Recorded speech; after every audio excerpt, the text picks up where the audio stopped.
Good evening and welcome. I'm Barbara Zoller-Gringer, the chair of the Parks Committee.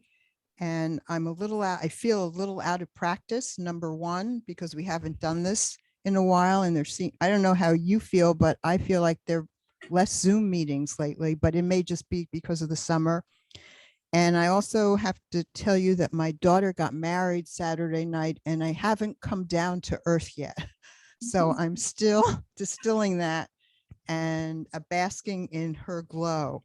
So, and more about that later. So I want to remind everyone that we're calling the meeting to order and the recording has begun. This is the September meeting of the Parks Department, Parks and Recreation Committee meeting of Brooklyn Community Board 2. And we record the meetings for public access and archiving in accordance with the New York State Open Meetings Law. And I might say I'm certainly one of those people who is delighted that we're still able to meet virtually and appreciate that the governor was receptive to that request. We ask that all committee members abide by our general practice, which is to keep your cameras on. And if you're speaking, please put your camera on. And we ask everybody who is not speaking to please mute so that we don't have any unnecessary feedback. We will talk about opportunities for people to make comments. And please remember that you can always put questions in the chat. And we are really committed to providing access for all of our neighbors and for those people who might have physical disabilities or limitations. Please contact the district office, hopefully at least 72 hours before any public meeting, and we will certainly review your request for accommodation and try to be as accommodating as possible. So with that, I'm going to ask each of our members to introduce themselves. And we also have a new member tonight. I'm not sure if she's on the line yet. No, Taya? Okay. So as I said, I'm Barbara Zoller-Gringer, and I'm delighted. I wanted to thank again all of our members for a really hard year of work last year. We had a number of controversial issues. We had a lot of work in general, and everybody really went all out. And I think we had a great turnout at our meetings. And I think, as I've said before, the people on this committee are really very committed to the parks in our area. And I was talking to someone the other day about parks who said, you know, something we've discussed here before, that during the pandemic, parks have taken on a new importance and really have provided such solace and opportunity for relaxation and places outside of our homes, so that they're more important than ever. I think more people realize the importance. I've said it before that a park can change the whole nature of a neighborhood. So with that, I will ask my co-chair to introduce himself, and then if our members one by one could introduce themselves, I'd appreciate it. Andrew Lostowitsky. Okay. Candace, I saw you a moment ago. Hi, good evening. My name is Candace Harrison, and I'm a member of the committee. I don't know if Carolyn is here yet. Okay. Lenny? Yeah, Leonard Leventon, member of the committee. Thank you. Jennifer, our wonderful halftime secretary, and a reminder that we need some people to help us out with taking the minutes, and it'd be great if someone could volunteer to share those responsibilities. If not, we'll just go back to what we did last year and have everybody take a turn at taking the minutes. So you can think about it and get back to me after the meeting. Jennifer? Jennifer Melby, member of the committee. Thank you. Suzanne? Suzanne Quint, member of the committee and of the community board. Right. I don't know if Dwight is here yet. I don't see him. Okay. I don't think I think he's in Missouri. Oh, okay. Well, with Zoom, you I can know, be in yeah. Missouri and Brooklyn. He said So, he might not, his family, he might not be. okay. Yeah. All right. So, Taya, if you just let us know if you see our other members, that would be great. We have the agenda. I hope you've reviewed it. Does anyone want to make a motion to approve the agenda? Suzanne? And Lenny second it. I'll second it. Thank you. Everyone who supports the agenda as set out? Okay, thank you. The agenda is approved. Then we look at the minutes from June 21st, and I apologize, I didn't get back to you on them sooner. But I think I had a number of revisions. Does anyone else have any suggested edits for the minutes from June 21st?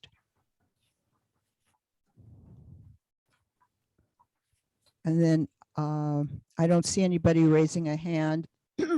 Does oh, wait. Arthur, you're not on the committee. I see your hand raised, but usually we have comments just from committee members on the minutes. All right, so in terms of my suggestions, which I thought were pretty minimal, does anybody have any problem with my suggested edits? Okay, do I have a motion? Well, I don't know that we need a motion to approve the minutes. If no one has any additions and everyone is fine with my suggested edits, it seems to me the minutes are approved by consensus. So thank you.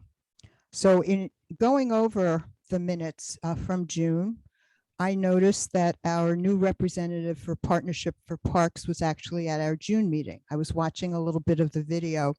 So I'm not going to welcome you, Hannah, but I'm going to welcome you back in your expanded role from Partnerships for Parks. As you know, we had Delancey Nelson as our representative from Partnership for Parks. And last year, when we heard from all the different local friends groups, you couldn't help but get a sense of how important Partnership for Parks is, and people really look there for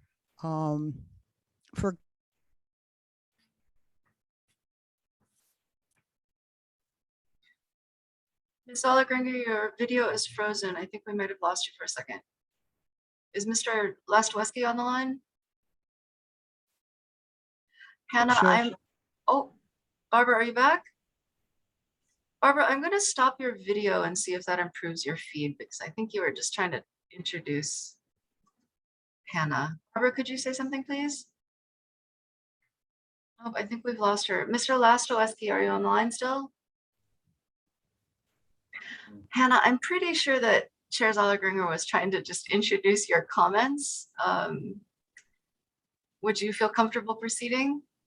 Oh, sure. I don't mind proceeding. Hi, everyone. My name is Hannah Basio. I am the Senior Outreach Coordinator in Brooklyn. As you guys work closely with Delancey, she left Partnership for Parks. So I am temporarily overseeing Community Board 2. Mind you, I do have other community boards I do oversee, just letting you guys know that. So it's only me and my co-worker, so we're covering half of Brooklyn. As you guys are aware, there's 18 community boards, so I have 9 and she has 9 too as well. So I'm here to help you guys. So I have like a little presentation. I'm pretty sure you guys are aware of Partnership for Parks, but I'm not sure there's new members on here who have never heard of Partnership for Parks, but I can go over that with you. Is that okay? I share, okay, just want to make sure, okay. Just give me a few minutes.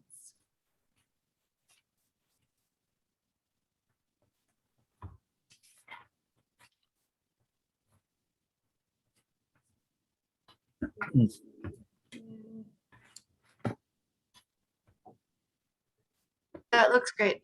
Okay, you guys see it? I can't see you guys, but I just want to make sure you guys see it. Yep, that looks great. Okay. So what is Partnership for Parks? So we're a joint program with City Parks Foundation and New York City Parks, and that created Partnership for Parks. City Parks Foundation is an independent nonprofit organization, offers free programs in public parks, summer stage, citywide performing arts festival, variety of sports, arts, education programs, in addition to Partnership for Parks. So thriving parks mean thriving communities. So you guys are aware of New York City Parks. We're a department of New York City government. Maintain and operate the city's park system, offers a variety of park programming, volunteers with park staff and processes to care for their park.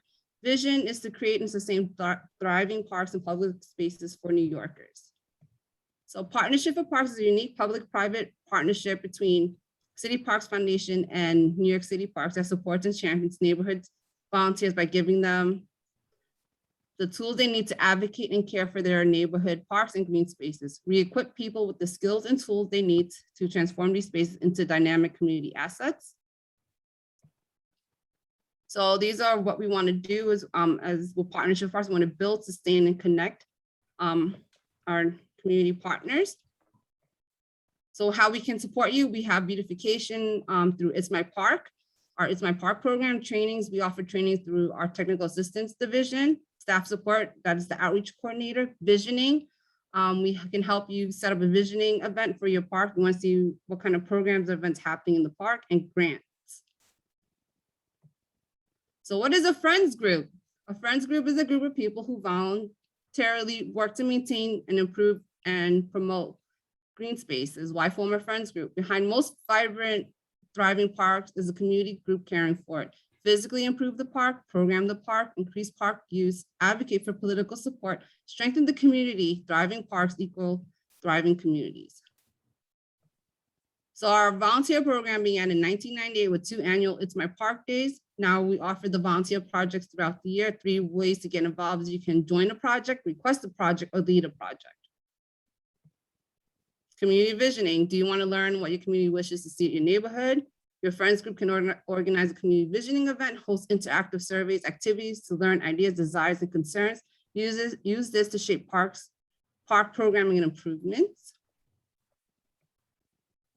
Capacity fund grant. This is what we offer. There are small grants up to $3,000, 3 applications. It could be for projects, publication, or website design.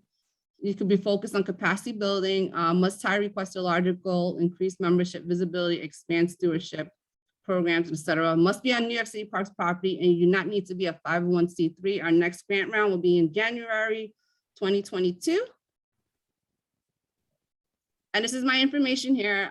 That's my office. And as you guys can see, that's different community boards I cover in Brooklyn.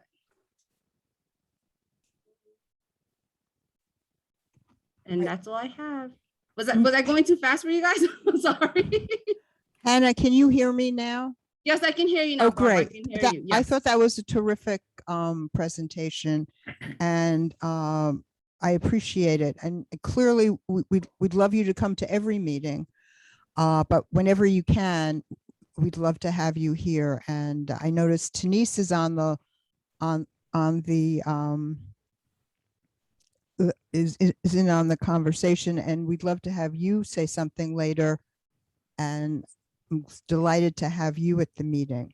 So we're going to take it. Are there any questions, first of all, for Hannah? I see Sam had he asked about the funding slide. I can email that to Barbara or Taya so you guys can share with the board. So our grant, yeah, I can go over that if you want me to share it again. Oh yeah, I'll email it to you guys. Oh, great. Presentation I presented. Yes, I can share my contact info in the chat, no problem.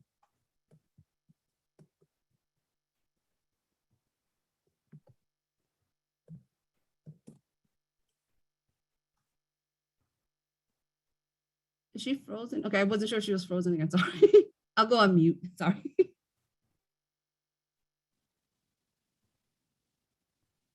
Ms. Ellergringer, I think you might be frozen again. I'm so sorry. Let's try stopping your video feed again. Ms. Ellergringer, are you there? See, this whole time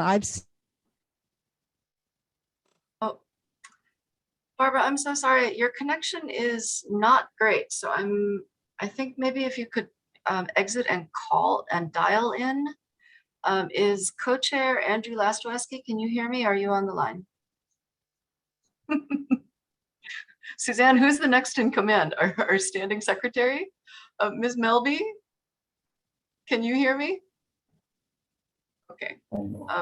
let's trust that Barbara's gonna come back. I can, but I'm sorry, I have no idea how to continue with what's going on, so.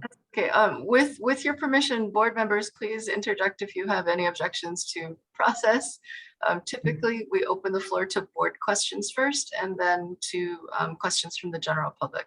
Do any members, board or public members of the committee have any questions for Hannah or Partnerships for Parks in general? I have a question. Hi, Lenny. Hi, how you doing?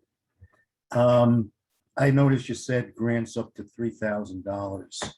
Is that the largest grant that you offer? Or are there other places you can direct people to try to get grants, to obtain grants from? Hi, Lenny. So we do have our technical assistance division, like our team members that do offer, we send out a monthly newsletter with different grants on there and information, upcoming webinars and other resources that that I can share if you want to be added to the mailing list. I would like that, yes. Okay, Thank you. no problem. And right now, I think with City Parks Foundation, we're offering a grant, I think the NYC Green Relief and Recovery Grant that I think we just had a round. I'm not sure if we're gonna have another round, but that was just recently opened. We also had a Green Arts Live grant too as well. So the application was open to everyone for people to apply. But if you sign up for, I can include you in on the mailing list, and then you will get the monthly newsletter from. How do I get my email to you? My address? Taylor, do you want to email it to me, or or you can? I put my information in the email, like in the chat. I can do it if you have that. But if you want, I can. We can do it offline if you want. I can just send you a private message, or you can send me a private message on Zoom, and then you can just give me your email. Okay. Okay, we'll figure it out somehow. Lenny, feel free to email Hannah directly. Her contact info is in chat, or contact the office if you need help getting connected. I got it right there. I'm gonna do that. I'm gonna do it that way. Are there any other members of the board or committee that would like to ask a question of Ms. Hannah? Hi, I have a question. Any members of the board or public members? Okay, Ms. Lucy Cotin, you can be our first general public question. Thank you. I put in the chat, but I'm confused about your status. You say you're an independent not-for-profit, but your email is nyc.parks.nyc.gov. So you're part of the government, you're part of the Parks Department. What's the relationship? Okay, Lucy. So like in the presentation, we are a joint program with the City Parks Foundation. So on the private end with nonprofit side and also the city side. So all the outreach coordinators that work throughout the 5 boroughs are all on the government side. So we're the liaison to the community groups.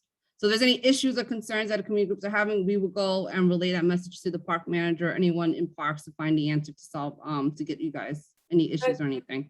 So you are under the Parks Department, Yes, I am under the Parks Department, but you're an independent not-for-profit. but it's a joint program. It's a little confusing how to Very describe us. confusing. Yeah, it's very confusing. Very It's confusing. it's a joint program. So we get funding, like Partnerships with Parks. We do have funding from we get funding from the nonprofit side because we get like the public-private funding. So there's anything, I'll give an example, like if we needed to get some office supplies and the city doesn't have the budget for us, we can ask our City Parks Foundation, hey, can you buy us for us? And it's not an issue. So it's really confusing. I don't know how to explain it better for you, Lucy, but I'm gonna explain like most of our divisions and partnerships, they're all on the City Parks Foundation line. Only the outreach coordinators are on the parks line, the government side. Are you paid by the government, by the Parks Yes, Department? I am paid by the Parks So Department. you're an employee of the Parks Department? I am an employee of the Parks Department, but I do work, like, again, my partner company will be City Parks Foundation. Okay, totally Yeah. confusing. Thank you. Yeah, I know. I'm so And sorry also, about Just that. so you know, it would help if you spoke a little bit slower, Okay, because you gave a lot of information. It was hard to absorb it that quickly. Thank you. okay, I'm sorry about that. Okay, any other members of the general public? I see a hand, but I can't see her. Is it James? Yes, it's James. Can you hear me? Yes. Hi, Taya. Question for Hannah. Hannah, first, thanks for coming and speaking. I really appreciate it. My question is just what is the easiest way to volunteer for the foundation? Okay, so you can join a project. We usually have our projects listed on the New York City Parks Department website and also City Parks Foundation website. You can also, we also have our volunteer program, which is they work with episodic groups that are only involved with one-time projects, or with corporations that corporation reaches out and we kind of they schedule a program for like a cleanup event for you guys. And then if you're a community group, you can actually lead your own project. You can submit it. It's my park application. It's my park application. Yes. Is that on cityparksfoundation.org? Yes, that is on cityparksfoundation.org under build. Okay. And can we propose a project that requires no budget at all? What is the project? I can actually, if you have a project in mind, I can pitch it to some, and we can, if there's a project requested from the community, I can pitch it to our volunteer program. They can pitch it possibly to a corporation, or you guys want to lead a project. I just need to understand what the project is. Yeah, we're actually working on it. Could I get back to you on the specifics? Sure, you can get back Okay. to me about that. And we would just email you directly about it? Just email me your idea, the project you're proposing, and then I have to get approval. There's an approval process. I can go over that. So a community group would submit an application, I will review it, and I would reach out to the park manager for approval. If that's approved, then I send a confirmation letter stating that your project has been confirmed. And if you guys like request any tools, we will provide the tools for the project as well. Unmuting. Great. Thank you for the detail. Appreciate it. No problem. Thank you. I believe Ms. Zollergringer is with us by phone. Are you here, Barbara? Are you unmuted? Oh, I see you and I'm gonna ask you to unmute, Barbara. Oh, there she is. Barbara, could you say something? You are unmuted, but we cannot hear you. Please feel free to interject at any time. We would love to get you back on the line. Mr. Lastoweski, are you back with us? No. Okay. Are there any further questions for Hannah Basio with Partnerships for Parks before we move on? I apologize for the unusual process. I am going to be making a presentation after a little further down on the agenda. And I don't know whether, are you still going to be with us, Hannah, or are you going to have to leave early? Actually, that's next on the agenda, if that helps. Should we just segue right into that? Hannah, I know you have it is childcare hour for all of us at 6:25. If you're able to stay, that would be wonderful. Otherwise, this is recorded on YouTube, and we're always happy to connect.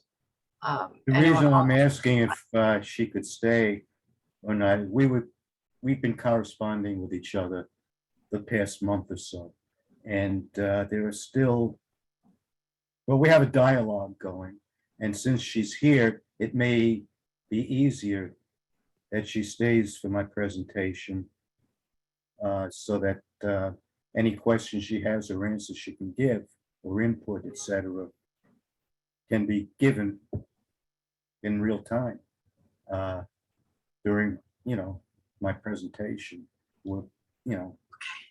So Ms. Bazzi's only been promised for this portion of the agenda. If she's able to stay, I'm sure she will. We would appreciate it. Yeah, I can stay, and I think Denise is on too as well. So we can, if we have any questions after your presentation, Lenny, we can. You have any questions for us? We can answer it. Not a problem. I'll stay on. Thank you very much. I'm here as well. Hi, Denise. I'm going to soon do another. Oh, Mr. Lastoweski, are you here? Yes. Could I ask you to unmute and assume temporary chairship while Ms. Zollergringer works out her technical issues? We are ready, just to catch you up, we are ready to move to the second item on the agenda, which is the discussion of CD2 dog parks. Mr. Lenny Levinton like to discuss the University Place Dog Park Friends Group, and Renee Collymore is a Fort Greene resident. She has something to contribute to the discussion as well. Mr. Lastowski, floor is yours. I see you're unmuted. No, you have to bear with me because I'm losing every so often I lose, so. Yes, Can you hear me no, now? it's not to you. we can hear you, Barbara. Welcome back. All right, I'm not. Okay, all right, so I thought it was a good segue from Hannah's presentation into Lenny's presentation on the dog run that he's been working on. So before we get to Lenny, we do have another member of our committee here. Carolyn, would you like to introduce yourself?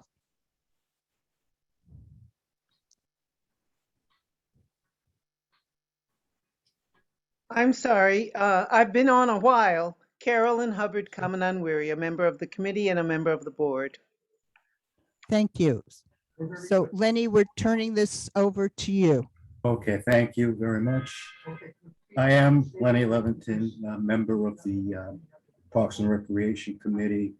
I also am a volunteer gardener, and I just happen to be wearing this shirt because I had to take off the dirtiest shirt I didn't want to be online with before. But I am a volunteer at Fort Greene Park as a gardener. Near us, near where I live, about a block or two from here, is University Place.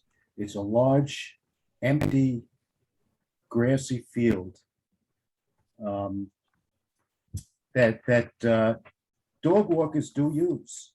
They are constantly in there, one at a time, two at a time, three at a time. If you stand there for more than 5 or 10 minutes, you are going to see at least one, if not more, dogs and their owners using it. It is otherwise unused, unkempt, and pretty much of an eyesore most of the time. And I think, well, I feel, I'm sure, and all the people I've spoken to think it is an ideal place for a dog park. The dog owners are very enthusiastic. Everyone I've spoken to have voiced huge amounts of enthusiasm. I was out there 3 days for a very short time each day in January, in July, or maybe the beginning of August, with a petition and a list to see if anybody could be recruited onto a friends group. In less than an hour and a half on 3 separate days, accumulated like 20 to 30 minutes each. I got 15 committed signatures. I'm getting feedback on my end. Please remember to mute if you're not speaking. I spent 20 to 30 minutes for 3 separate days on slightly different times of the day in late July and early August. And I got 15 people to commit to a friends group. More than that, to just support a petition for the dog park. And I see somebody is putting up some sort of footage of the area. I have photos I'm going to show later in a few minutes of this area. I have other dog parks in the city of photos that I can show and share too. And I've been mailing Hannah and conversing with her back and forth. And I told her how ideal the spot is. She came back with input from whoever she was speaking to in the parks department. And I'm not quite sure exactly which group it was, Hannah, that you spoke to. But I have the correspondence here saying why it, one of the arguments is somebody calls it a plaza. Officially, it's called a plaza, and this makes it arbitrarily not ideal, which I think is, I don't want to sound insulting, but I think it's foolish. It's arbitrary. It defies logic. It's an incredibly dense area, population-wise, with incredibly big, tall skyscrapers built. They're skyscrapers. One building is going to be 75 stories tall, directly across the street from University Plaza. University Towers, 3 apartment buildings of, I think, 550 units in there with dog owners, are just to the other side of this university place. It can't be more ideal. It's already being used. It could mitigate some of the problems at Fort Greene Park, because a lot of people think there are too many dogs in there that are off leash, at least, well, up until 9 a.m. This is a place where dogs can be off leash all day. People can go in there all day. They're already going in there all day. It would be aesthetically pleasing. It would remove an eyesore in the center of our community district. It would be a thing of beauty. There's so many possibilities on design of how to design it. I think this is when I'm going to start holding up some photos. This is around 2 o'clock this afternoon. Now, I hope you can see this clearly. Lenny, Yes. if you could get that visual as close as possible to the camera, that'll give us the Okay. best chance of seeing it. Okay, if you can tell me that it's lined up correctly, I'll keep explaining. Okay, that's pretty good. Good. Well, here's a man walking his dog in this vacant grassy field, and you can see that it's always being used this way. Well, it can give you the idea that it is. This next shot is a slightly different angle of facing that same area. This is how it looks, fairly unkempt, because it's not developed into anything useful other than what people are already using it for. Here is very quickly a third angle. You can see it's right adjacent to LIU. The students can use it. There could be a little area with tables set at one end of it, maybe towards Flatbush Avenue end. People can relax from shopping, take a break from the shopping. People that work in the area, and there are lots of people that work in there, some of the college professors included, can use this area for their lunch breaks, their study breaks that the college kids could use it for. Here is an angle from Flatbush Avenue looking into it. It's fairly easy to see how the possibilities for a dog park is calling out for it. Now, we had Marty Mayer talk about dog parks one day. He said it would cost $1.1 million. Well, we all know on the committees that $1.1 million is 1/4 the price of a bathroom renovation in any of the city parks in Brooklyn. Now here, I would happen to have been at Union Square at their dog park. I happened to be there the other day, so I took this picture. You can see the trees are in there, they're lining there. The park could be lined with flowering shrubs. These are rose bushes. It could be so beautiful, so peaceful, so relaxing, and so necessary to this ever-increasing dense neighborhood of density that we live in. What do I have here? This is just the opposite end, just turned around 180 degrees in Union Park, the Union Square Dog Park. And I'm going to show you just one more. This is in Washington Square Dog Park in the Village. We all are familiar with Washington Square, I'm sure. It's beautiful. It's peaceful, it's relaxing. it calls out to be in an urban area, something such as this. You can see the residences across the street. And you can, it's just a fantastic idea that I think is needed, is necessary. And all the people that I've spoken to in this less than an hour and a half on 3 separate days accumulated were over, you couldn't believe the enthusiasm they had for it.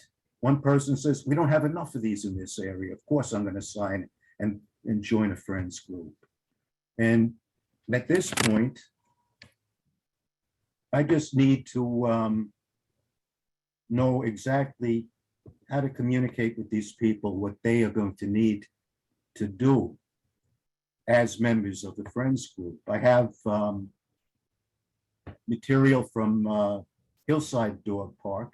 They were the only group that did respond back to me when I emailed a bunch of other Friends groups. They were very helpful. They sent me their bylaws and they sent me their COI. The incorporation certificate that they have. I try to ask them exactly what they do. They tell me basically, make sure that the Parks Department gets the wood chips to them so that they can spread it out. And I guess put up the doggy bags, keep it clean and orderly.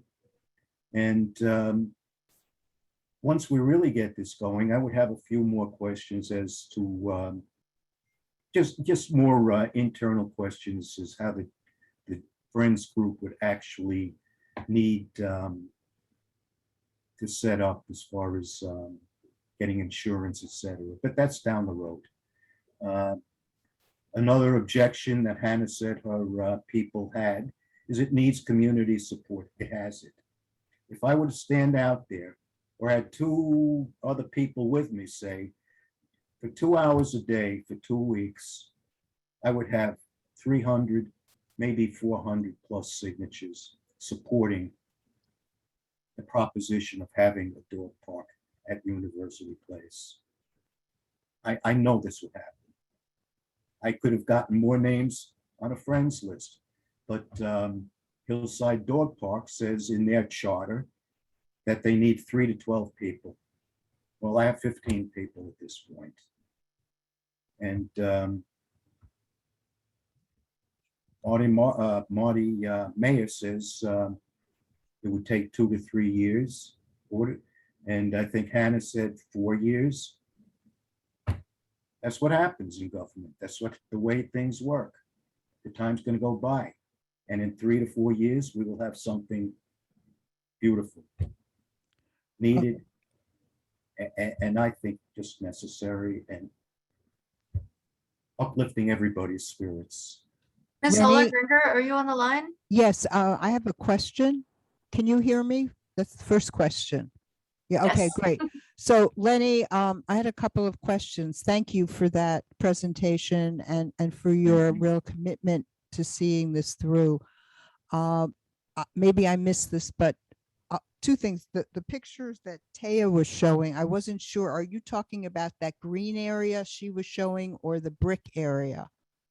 Be honest with you, I just vaguely oh yeah, that's the area sort of. And I was thinking of the pictures I was going to show. So I didn't really take in what she was showing. All right, well, let me ask you this. The area you're talking about right now, is it a grassy area? It is. I will show my Right. pictures again that I took. And today. who's responsible for that property at the present time? Parks Department. Oh, it is Parks Park and Department. Parks, yes. Okay, This is a view of the area from Flatbush Avenue side, all right. looking inwards from Flatbush Avenue.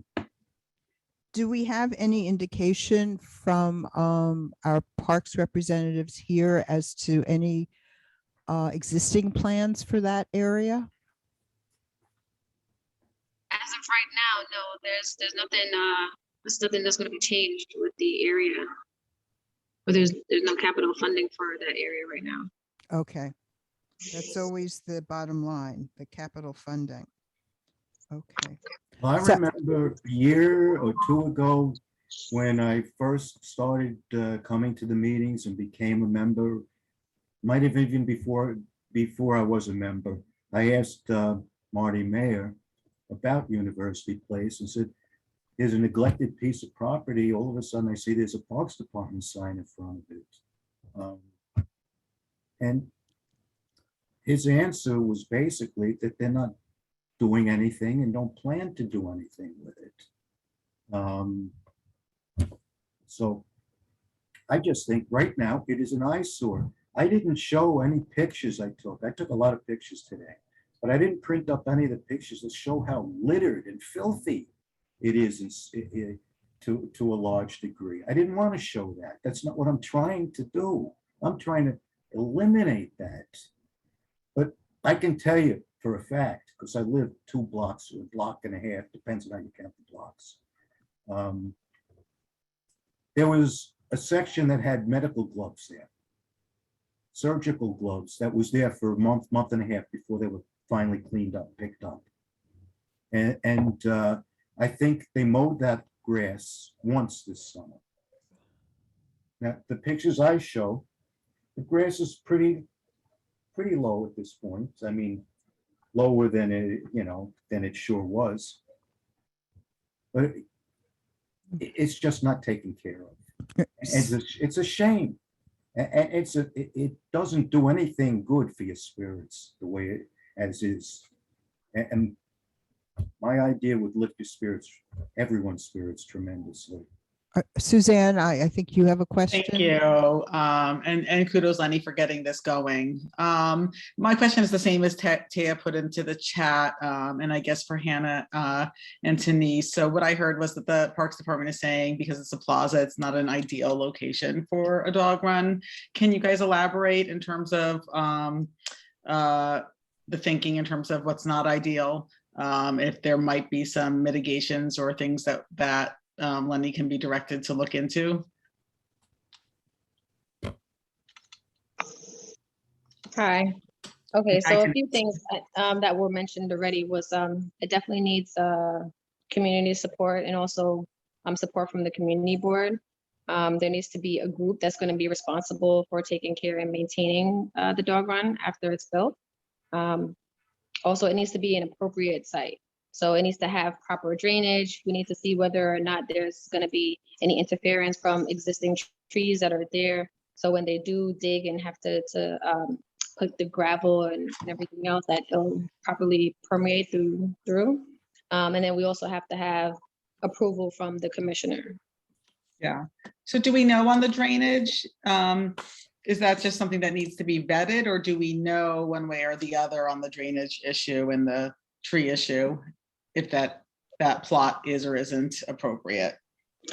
I would actually need to go and just take a look, because I don't know, like when there's a heavy storm, like how it is. I haven't heard that there's any drainage issue, but that's something that Well, we would have to. I could talk about that easily.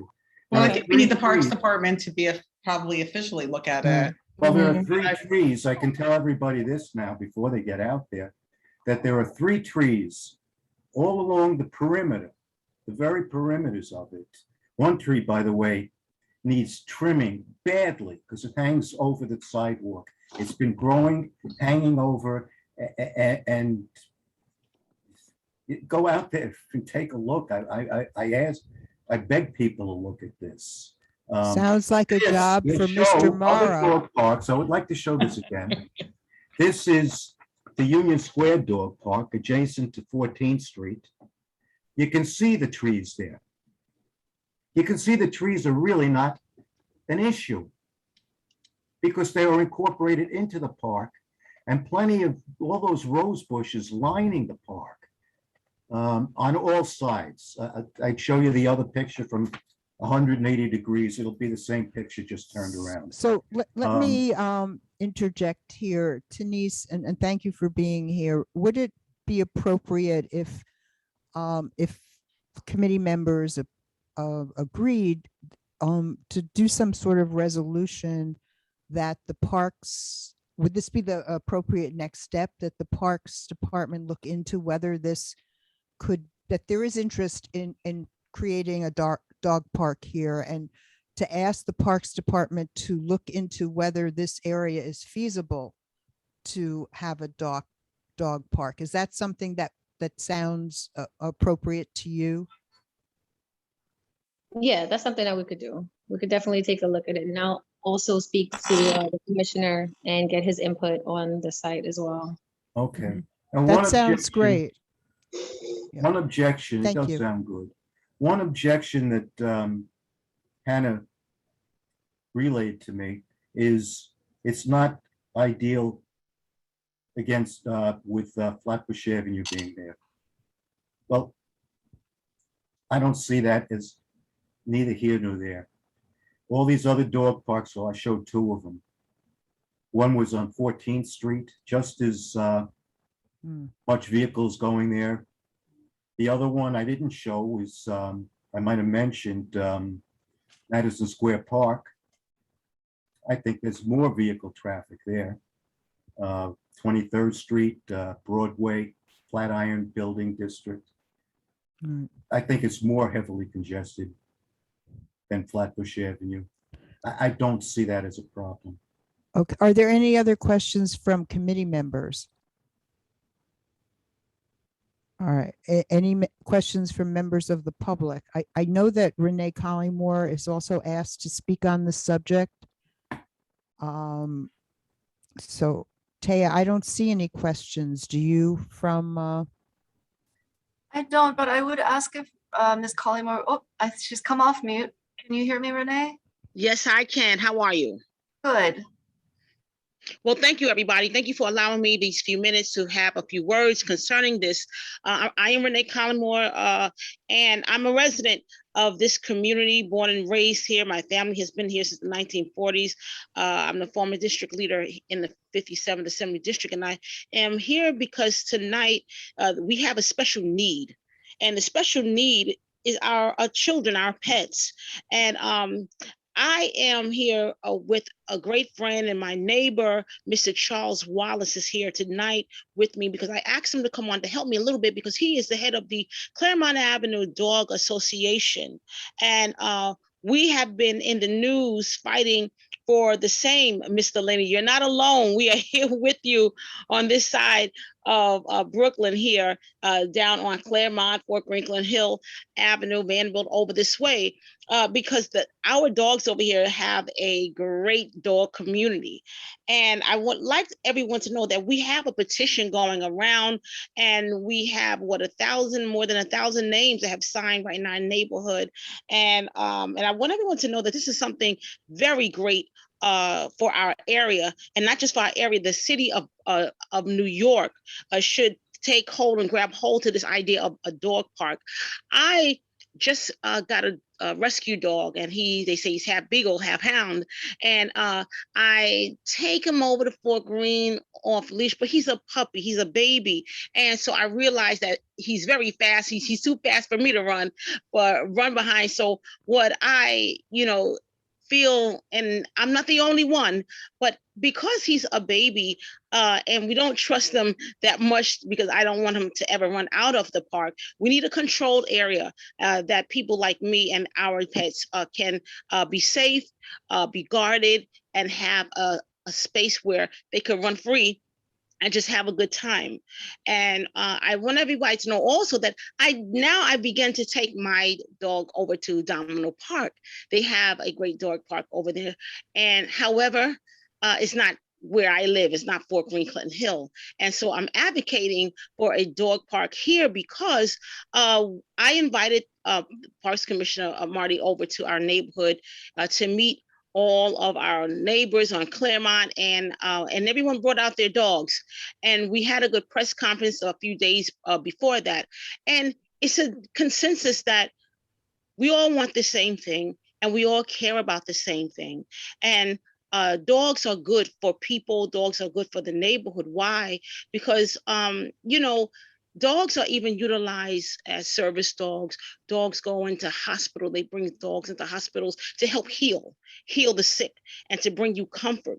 And so as we know that there is a need and a purpose for our pets, we would like to, make provisions for our pet children. And so I would like to introduce Mr. Charles Wallace, the head of the association. And one thing that I would like to add before he speaks the rest of the time for me is that city-owned lots are here in our district. There are empty city-owned lots owned by the city of New York that many of our elected officials sell to developers for $1. You guys may remember when Mayor Bloomberg sold 110 Livingston Street for $1 to his daughter. I think we can make better use of that land, and I'm all for affordable housing and all of those things. But let me tell you this, there are so many things that we can do with these empty lots. I have a list of them right here in our district that we can utilize. And in government, in politics, in our community, in democracy, if there's anything that we want, we can have. And I know that for sure. We can have what we want. We just need to organize, get folks on board. And look, just as they're building all of these big skyscrapers and luxury this and luxury that, I think that we need to make sure that they understand that this is something that we need for our neighborhood. We need a lot of things, but we certainly need to take care of our animals. And that is a must. Excuse me, Ms. Collymore, I'm not quite clear here. You are now talking about a different park run? Are you asking Well, we know, to make, yes. wait, are yes. you asking to make this area on Claremont between Willoughby and DeKalb a dog run, or a dog run outside of Fort Greene Park? I'm not clear. Yes, you're not we here understand. advocating in Yes. favor of Mr. Leviton's proposal. Well, I am. You're talking about another. You're talking about another dog run. Is that what you're saying? Okay. Yes, because we were using the unofficial dog run on Claremont Avenue that the neighbors made official to us. Okay. However, as the commissioner came, he did explain that we can't have it open anymore. They padlocked it, and there was nothing that we can do. So However, are you asking for a specific area to become a dog run, or that area? Again, I'm not quite clear where you want this dog run. Fort Greene. We need a dog run in Fort Greene or in Clinton Hill to be designated as a dog run. And I think that, yes, we need a budget for that. And I think that we should be able to have capital funding. Do you have a specific area in mind? Mr. Leviton has a specific, what area are you referring to? Yes. So as I stated that we have a lot of city-owned vacant lots, and the list is which comes from the city controller's office, lets us know all of the vacant lots in our district. So there is a lot, and there are a few lots that are available right here in our neighborhood. We have 33 overall. Can you tell us which lot you're referring to? Okay, so we have a lot on Fulton Street that is right at the corner of Downing. There's an empty lot right there that's in between two buildings. I think that would be a great area. I think that we can also have there is a little strip of land right in front of the park on South Oxford between Atlantic and Fulton Street, or Atlantic and Atlantic Commons. What is this place? Is right in front of an open space there. It's not a school, and there are no trees in this lot particularly. And so when there are side strips of land that may be in front of another piece of land in our area, that should be good. And so is it okay that I have Mr. Wallace say a few words to wrap me up?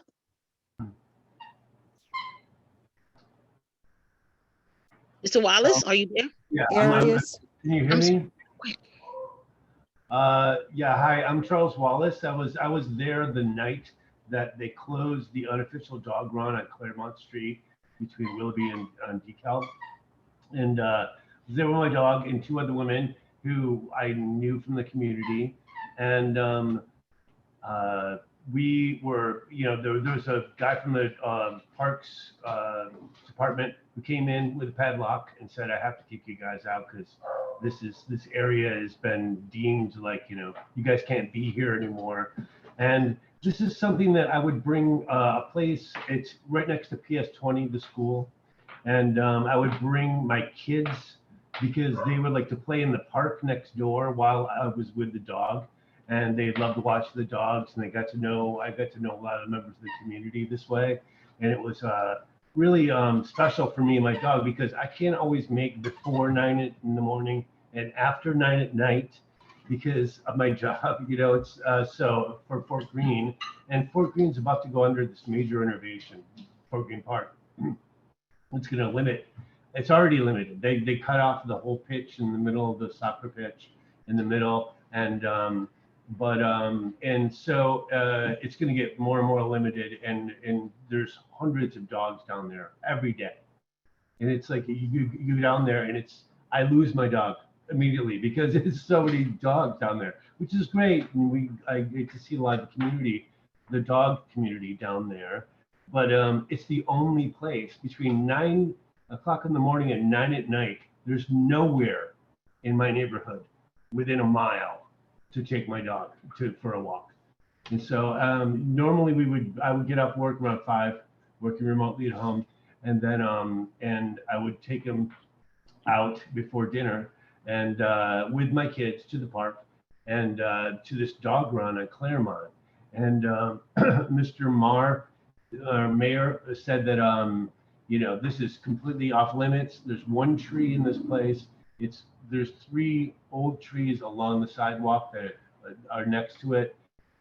So I understand what he's saying. I don't know about you guys with dogs, but dogs pee on trees all the time. And we were just trying to figure out what is the reasoning behind that. But if there is a specific reasoning behind it, then we have to find another lot. And like Lenny, his idea, oh my God, that place looks amazing. And it's a really nice size. The place at Claremont's small. You could only have like 10 or 12 dogs at the same time. But I mean, the place down by Fulton looks great. And dog runs are a vibrant center of the community.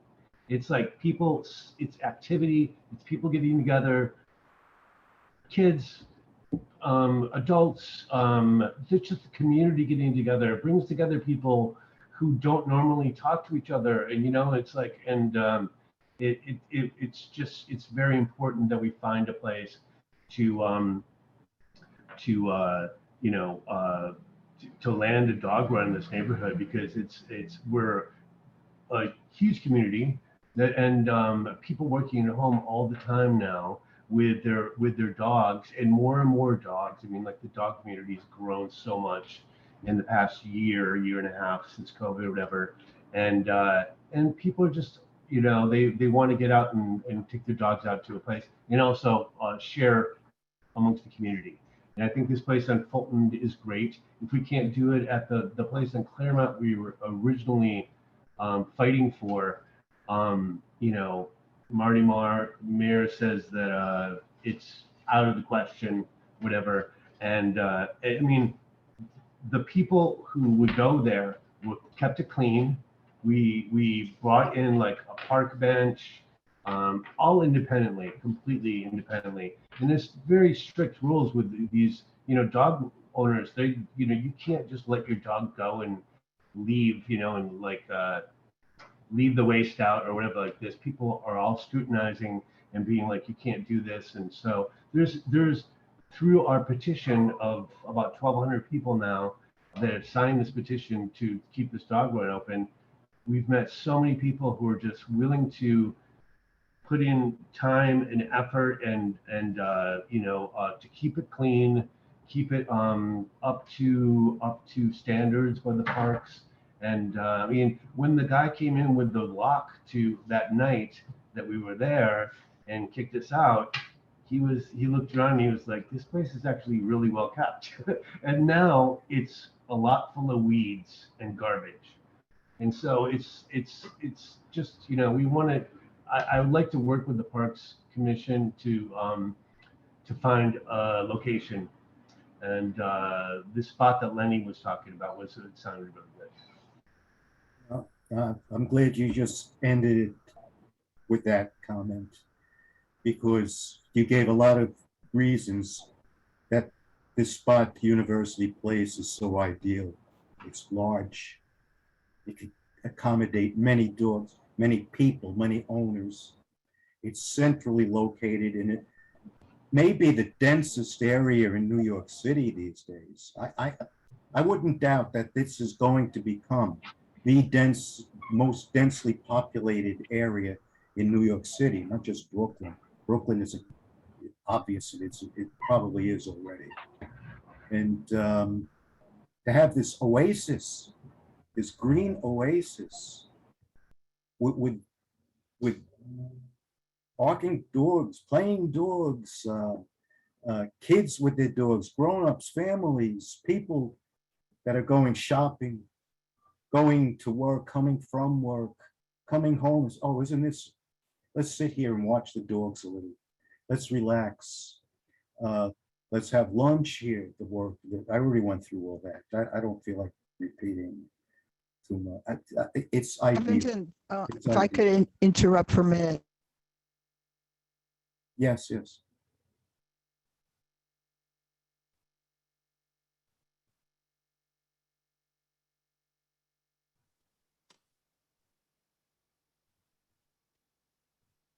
Peter? Ms. Allegringer, are you with us? Yes. Can you hear, you can't hear me? Yes, we can hear you. Yes. Okay.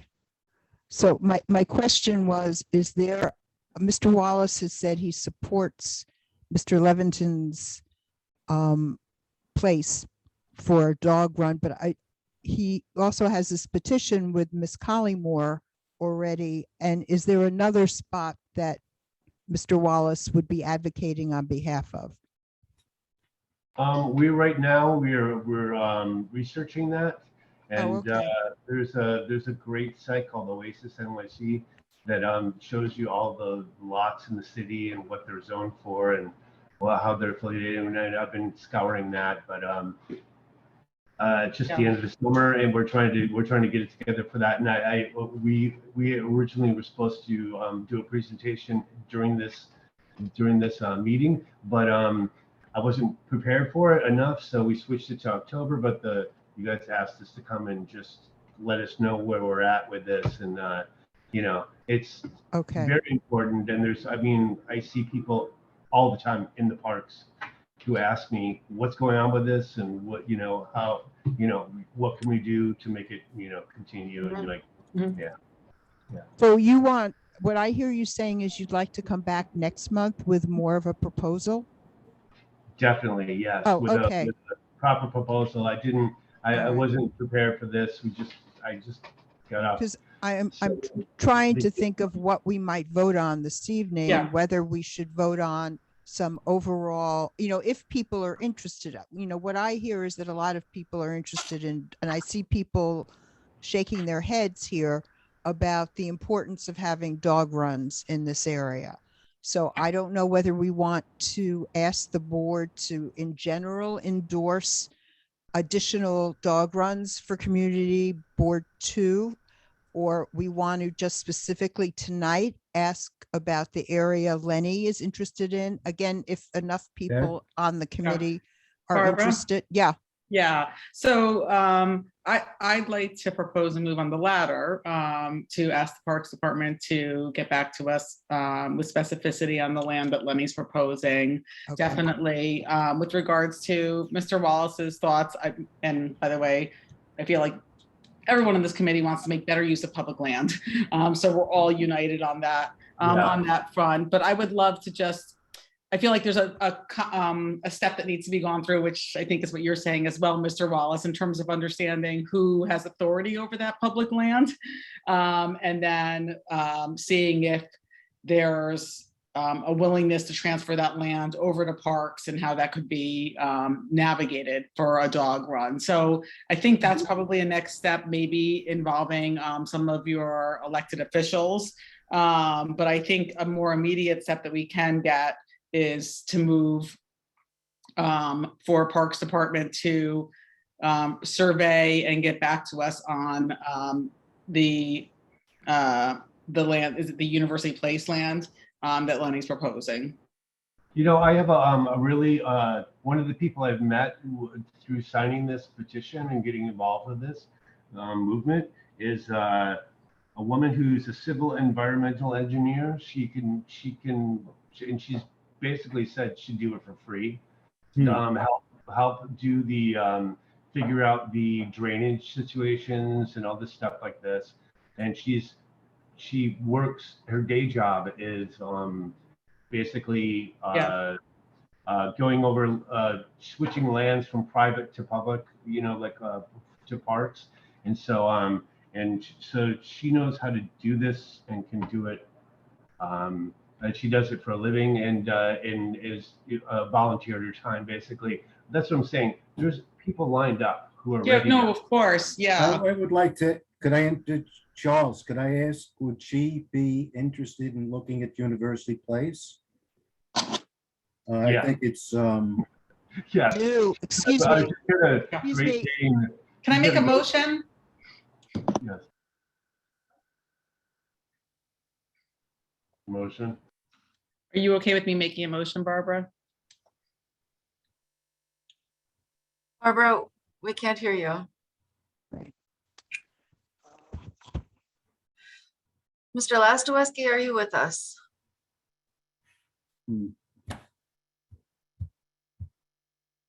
Barbara, we can't hear you, unfortunately.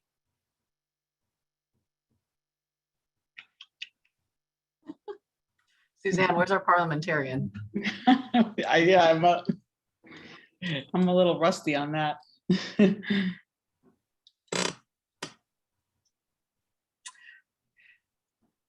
I might assume. I wonder if I could put it in the chat. I might assume that Barbara would entertain a motion. However, without Barbara and Andrew on the line, we do not have quorum. Mr. Lastoweski, do you have consistent internet connection? Are you able to stay with us? Well, you are muted, sir. I'm in here right now. You hear me? Great. Okay. Mr. Vice Chair, Suzanne Quint has requested to entertain a motion. Go ahead, Suzanne. Okay, thank you.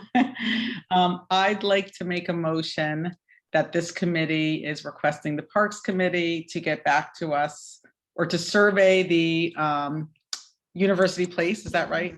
Land? Yeah. It is University Place. Yeah, to survey the University Place plot or plaza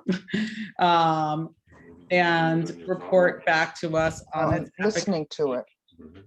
on its efficacy for a dog run. And maybe if we could ask that to be done in, I don't know what's reasonable, 30 days, 45 days, something like that. Suzanne, did I capture that in the chat?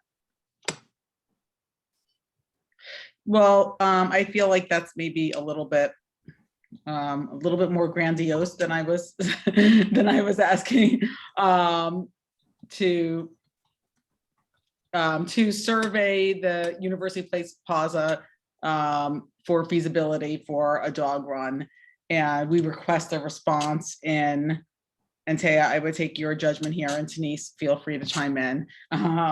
In 30 or 45 days, but I would love to put a requested time frame on that. Maybe. Barbara doesn't think we can put a time limit on it. Maybe Denise Palmer, maybe you could guide us on that. What is an appropriate next step? Well, I would need to speak to the commissioner and then we can see who can actually go out there and survey the site to see if it's appropriate or not. And then I can get back to you guys. Oh, and just to be clear, the board member was wondering, is it appropriate to request a time limit, like a deadline for this feasibility to be done? I feel like we could request one and then Denise and the Parks Board could say, hey, it takes longer, we're not, it's not a binding request, but we would just like to put some time frame on it so that 30 days doesn't turn to 90 to 120. Right. Mr. Mayor was really generous enough to, through the help of Ms. Collymore, of course, she set it up so he came down and himself and talked to us and surveyed the spot and he was really serving with the community. I thought was good, and give us, and really talk to us about all the different reasons why it would not be the right spot. But it seems like the Parks Commissioner pretty, I showed him the map also. There's no place. Mr. Wallace, Yeah. I would certainly defer to Mr. Lastowski or Mrs. Zoller-Gringer, but there is a motion on the floor, and I believe the parliamentary procedure is to entertain that motion and request if there is a second. Is there a second to the motion? I'll Thank second. I will second it. Thank you. All in favor of the motion, please raise your hands or say yes. Yes. Yes. Barbara, are you there? Yes. Okay, I believe the motion passes. Barbara, the floor is yours.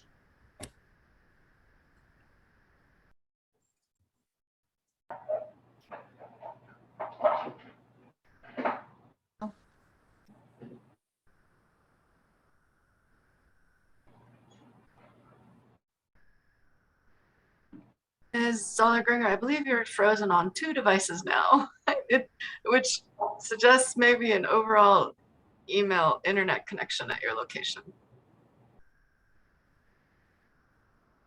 I'm going to cut the video on this one and see if that helps you.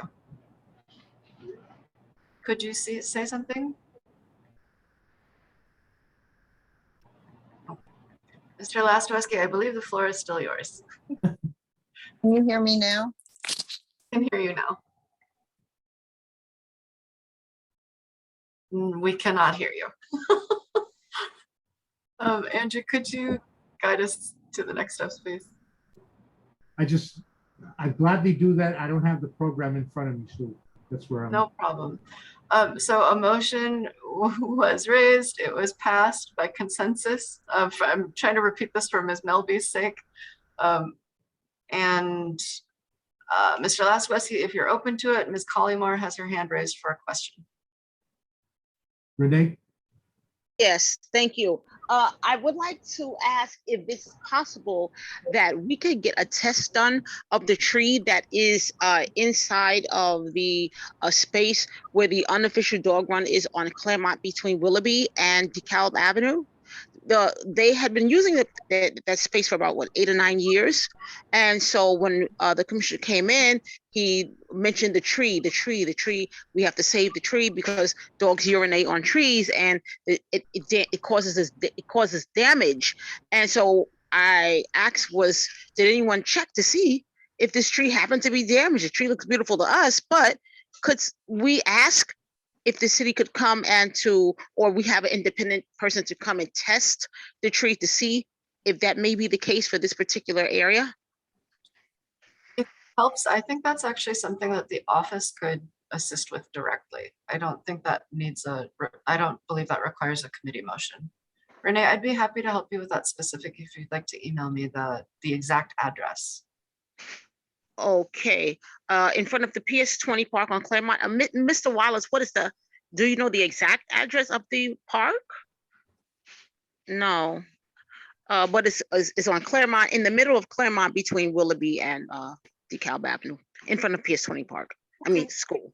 Ms. Collymore, you and I are already connected by email. Could you add Mr. Wallace to that chain, and I'd be happy to follow up offline. That sounds wonderful. Thank you so much. My pleasure. And thank you all for having me tonight, and Mr. Waller. I do appreciate this time. Let's check in with Ms. Zoller-Gringer. No, okay, Mr. Lastowski. Okay, I'm here. I just wanted to add that particular area was by the Parham Pool and the school. That area that was used for the dog run, that they locked up and no longer letting anybody use.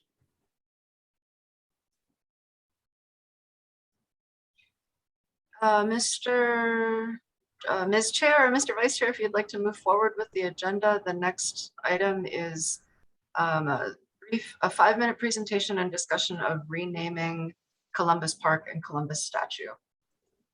Are you prepared to move forward?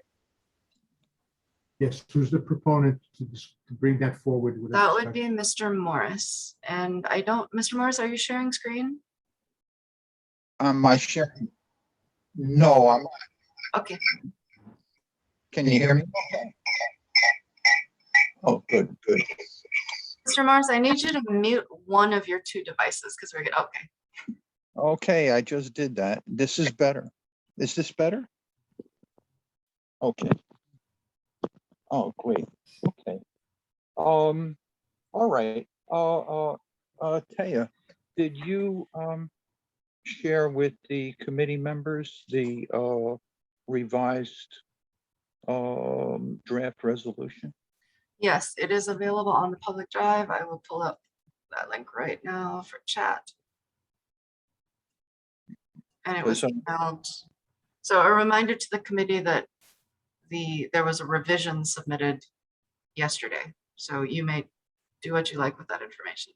Here's the link, and I will also project it. And I posted it in like 3 sections on the chat also. And it's substantial revision of the original proposed draft. So, you know, basically,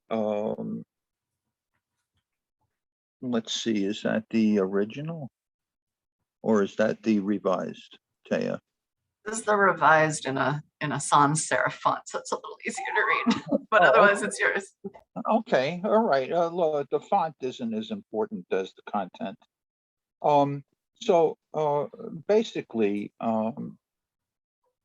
the committee and the board spent a lot of time and pretty overwhelmingly decided to reject Christopher Columbus being honored with a statue in the park that's within its jurisdiction for you know, very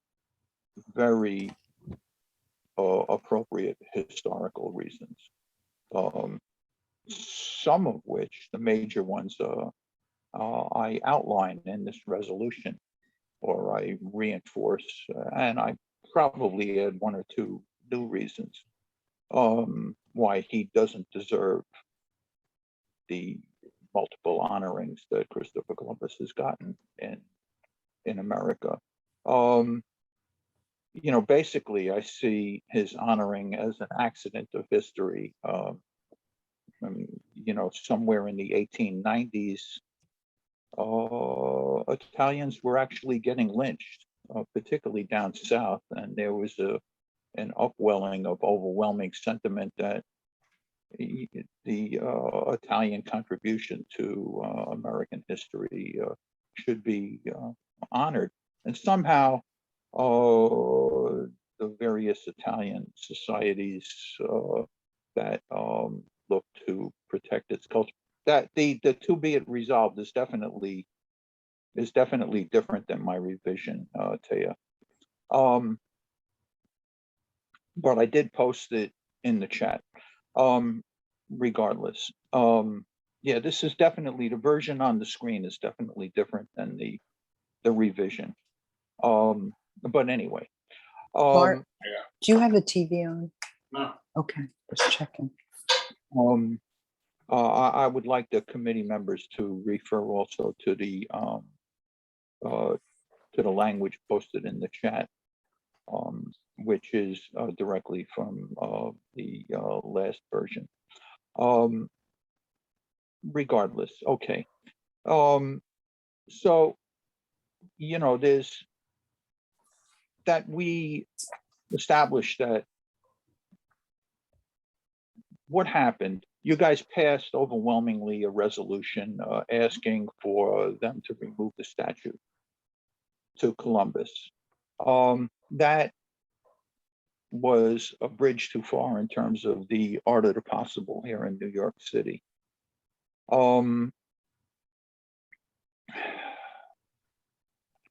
However, as I state in the resolution,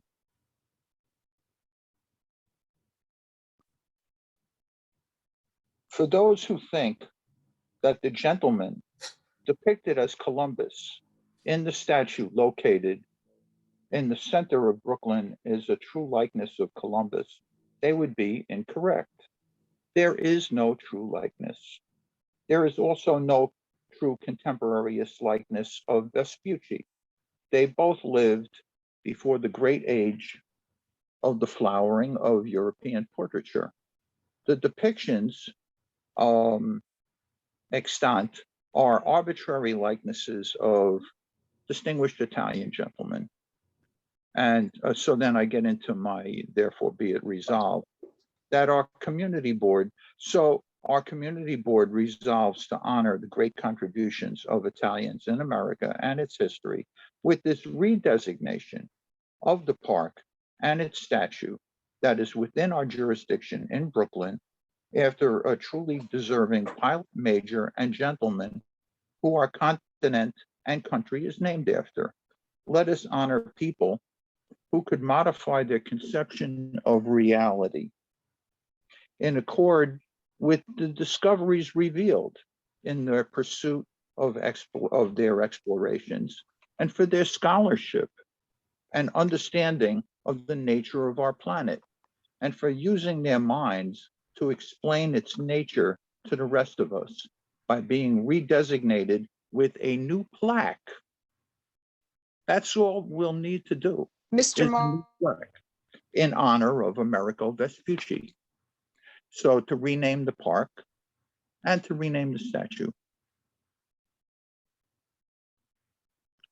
Yes, ma'am.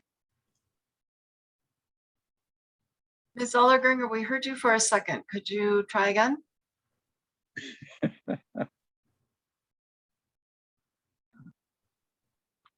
Ms. Allergringer? Okay, Mr. Lastowski, please proceed.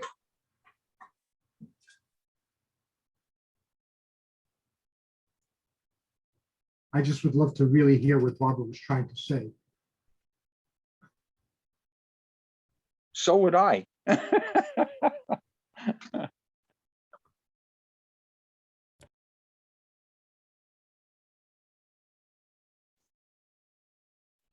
This is unfortunate. Ms. Allergringer, if you can hear me,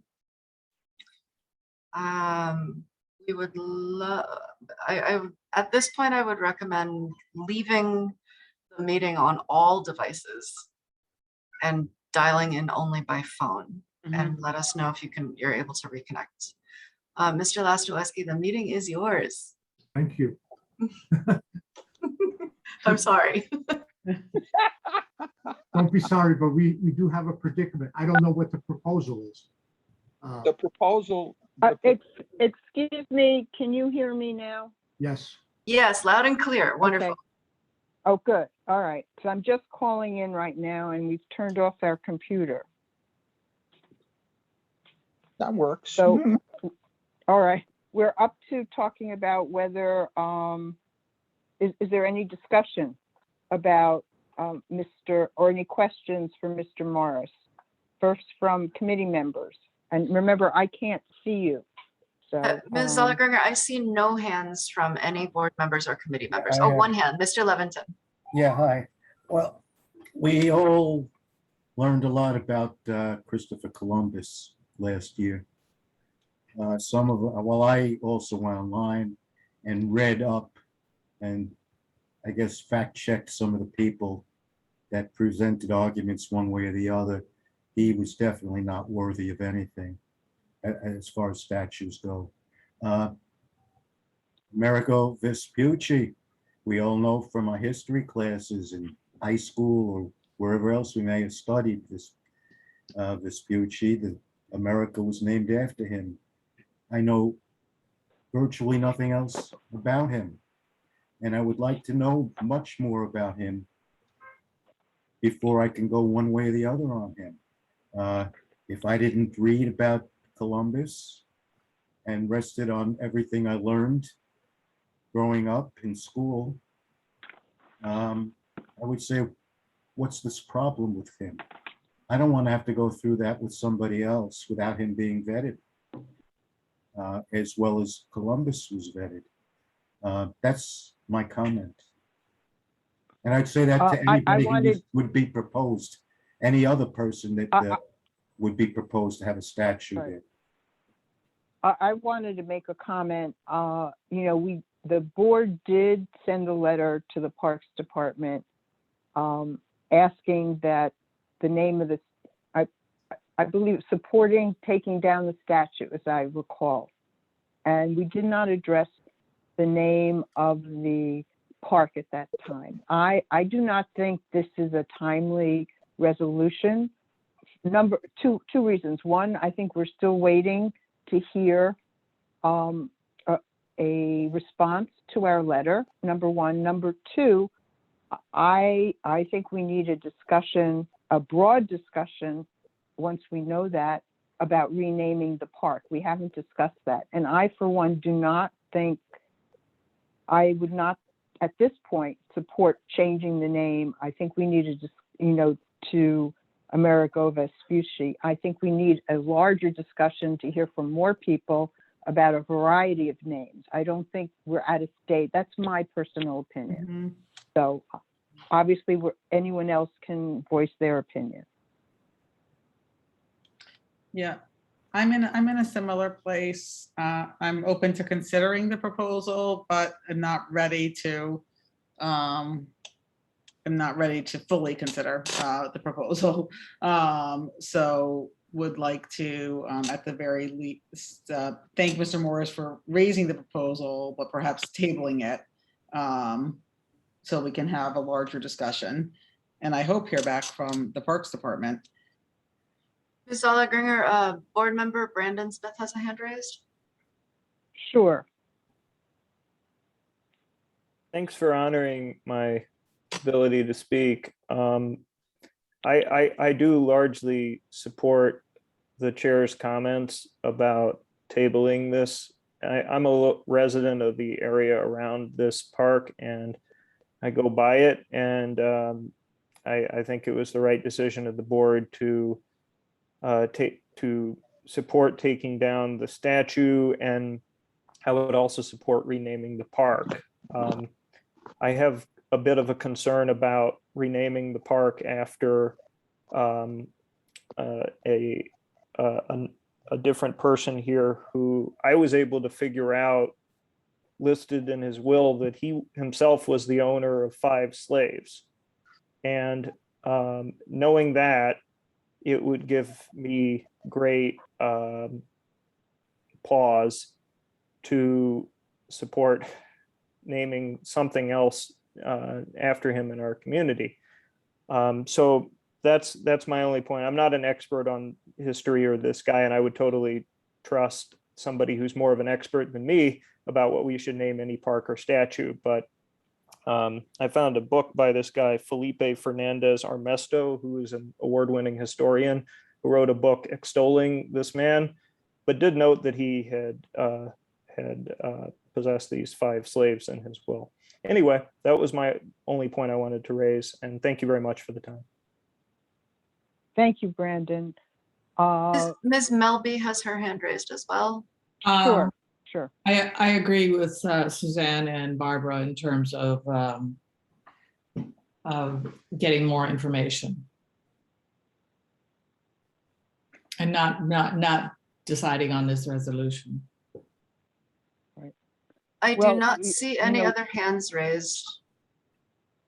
Are there any members of the public on the call who want to ask a question? Again, I don't see any hands raised or any requests in chat. Okay, now the question would be, after hearing Mr. Morris, is there anybody on the committee who would want to propose a resolution in favor of the matter he's just discussed? I would like to propose. Anyone who wants to propose a resolution in support of changing the name of the park to Amerigo Vespucci Park. But just to be specific, his proposal is to change the name of the park and the statue, just so we're clear on that. Okay, all right.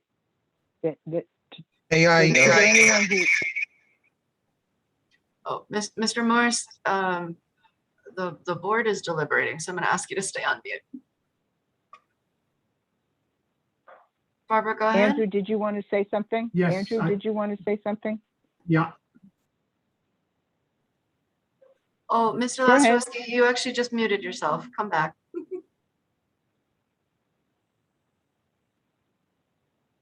Mr. Laskowski, oh, there you are. Okay. I would like to propose that we table the discussion of the renaming of the statue and the park presently, what has been called Columbus Park. We don't have enough information available to us to move forward this quickly. I'll second that.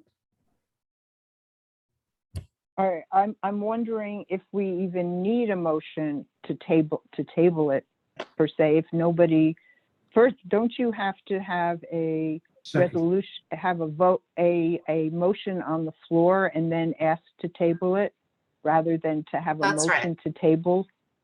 That's exactly right. Ms. Allergringer, the committee has two options. Any voting member of this committee may propose a motion to support this resolution, or any voting member of this committee may also choose to say nothing, in which case it dies in committee. Right. So Personally, to be specific, does anybody want to raise a motion to support the resolution that was proposed? If Thank you, none, then we move on to the next item in the agenda. And I see no hands raised. Okay. Thank you. And thank you, Mr. Morris. This is not, you're welcome to come back at a future date when the issue of naming the park is, and or this, we've already moved to take down the statute. So I don't think we would want to talk about changing the name of the statute. But please come back when we do talk, if we do have a discussion about renaming the park. And thank you so much for your interest here, even though you don't live in the community, but you certainly are interested. So we welcome that. Thank you. I want to move on to a discussion about the statement of district needs. I know people had an opportunity to go in and make comments. We also got information about how to strengthen submissions and what to say about certain things. And Taya, obviously I can't see anything right now, but do you want to put up some statements? I've been led to believe that our committee members have not yet gone into this drive to make changes or additions. This could be a good opportunity. I just muted myself, Barbara, so I do it too. I'd be happy to share. 1 second. Thank you. And I will do my see best it. to verbalize for your sake. Okay, thank you. No problem. So just a quick review. I just want to remind the committee that there are two ways to input requests into this spreadsheet. The first is to go directly into this spreadsheet link in the Google Docs and just type into any box. You all have edit access. If you are not comfortable with spreadsheets in general, or because it's very wide, I recognize that it scrolls across to the right quite a bit ways. If you're not comfortable with spreadsheets, I'm happy to reshare. There's a very simple link that we made that just guides you through all of these column headers in the form of a survey. So if you complete that survey, your responses will be automatically populated into this spreadsheet. Because there are only 3 right now, Ms. Allergringer, if you like, we could just do the exercise of going left to right with these 3 particular statements and finishing them together. That is a pretty common exercise that the other committees have done. And I'll just warn, I'll invite our friends from the Parks Department who are having a very late night tonight that this is very administrative. So thank you for your time, and we would not blame you if you go off to dinners. Okay, good night, everyone. Thank Before you. we get, thank you, Denise. Very much appreciated. Thank you so much. Thank you, Taya, guys. has Sabrina joined us yet? Let's see, I can't see everyone in this view. Sabrina Rezi, if you are here, feel free to come off mute. She might be one of the phone numbers at the end. I don't believe she's here though. Yeah, I think she had a conflict tonight. I think so too.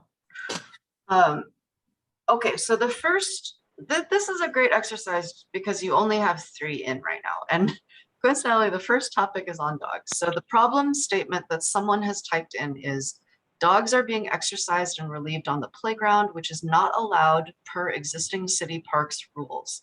Entrance signage is missing, inadequate, or confusing, which leads to unhygienic conditions for children and tense relations between dog and child caretakers. The specific CD2 location has been identified as Parham Playground at PS 20. I did speak with the constituent that this came from, and we confirmed that there is sort of a standard city park sign, but it's just very small. And I would say the problem statement is accurate as written. So the result that we would like to see is informed and peaceful relations between dog and child caretakers. The target date or deadline, none has been proposed. I think the most common entry for this column is ASAP, but just a reminder to the committee as you're working on these that this is for fiscal year 23, which doesn't begin until July 1st, 2022. Right? So just be mindful of placing your requests in that context. It won't even be included in the budget, the city budget, until July 2022. And who knows how long before the process even begins. So this is not a good forum for things that pose sort of an imminent danger or imminent need. But that's not to say that other processes couldn't be working at the same time, separate from this process, right? So the proposal is, actually, this is a great proposal statement. It's very short and very clear. The proposal is clear visual signage at all playground entrances, i.e., in quotes, no dogs allowed. And then, for example, just a dog in a circle. You can all imagine like the red circle with the line through it and a picture of a dog. So the suggestion is just clearer visual signage at all of the playground entrances, because right now, the language that says dogs are not allowed on playgrounds is just a very small line of text on a very long list of small print text. Here is where I would suggest, from my just experience reviewing, several years of these requests in the office, I find that a lot of the feedback from the agencies is that the committees tend to be very clear about the problems and what the desired solution is, but then we tend to get a little bit vague on the case making and the costs part of it. And I believe that might strengthen the request if we can start filling in some of these columns. What is the known or estimated cost? And if we don't know or don't have a means to identify that cost for the agency, maybe there's something related. Has this ever been done in the past that, something similar that generated a price tag, right? So again, is there any policy or historical context that would make this request more appropriate, something that sets precedent for this request? Is there any data? In listening to the conversation overall about the need for more dog parks in this district, I'm curious, is there any case-making data that we could uncover or research about how many dogs are there now in the district that didn't exist before? Can we even, maybe we could check with the local shelters and see, is there a known uptick? I mean, they have to keep track of adoptions for their own funding purposes. So I'm sure shelters could tell us, has there been an uptick in dog adoptions in our district that would help make the case for this request? Are there any potential collaborators? I think something that would be very obvious for this would be any PTA groups at Parham PS 20, right? PTA groups would probably be interested. Are there any friends of groups on this block that would be interested? that would be a good thing to enter into potential collaborators. And then from the office notes, this is just for us. I don't generally, I don't see any natural, collaborating committees or city agencies is obviously parks. And then we can determine whether it's a capital request or an expense request. It looks pretty obvious that this would be an expense request. So that's the first one. And it's just an exercise of moving from left to right and asking yourselves these questions. And again, if you choose to do the survey format, that survey will guide you through in the form of questions. Moving to the second one, the problem statement is district residents are clamoring for Wi-Fi in public parks and playgrounds, both for safety and for COVID era public space needs.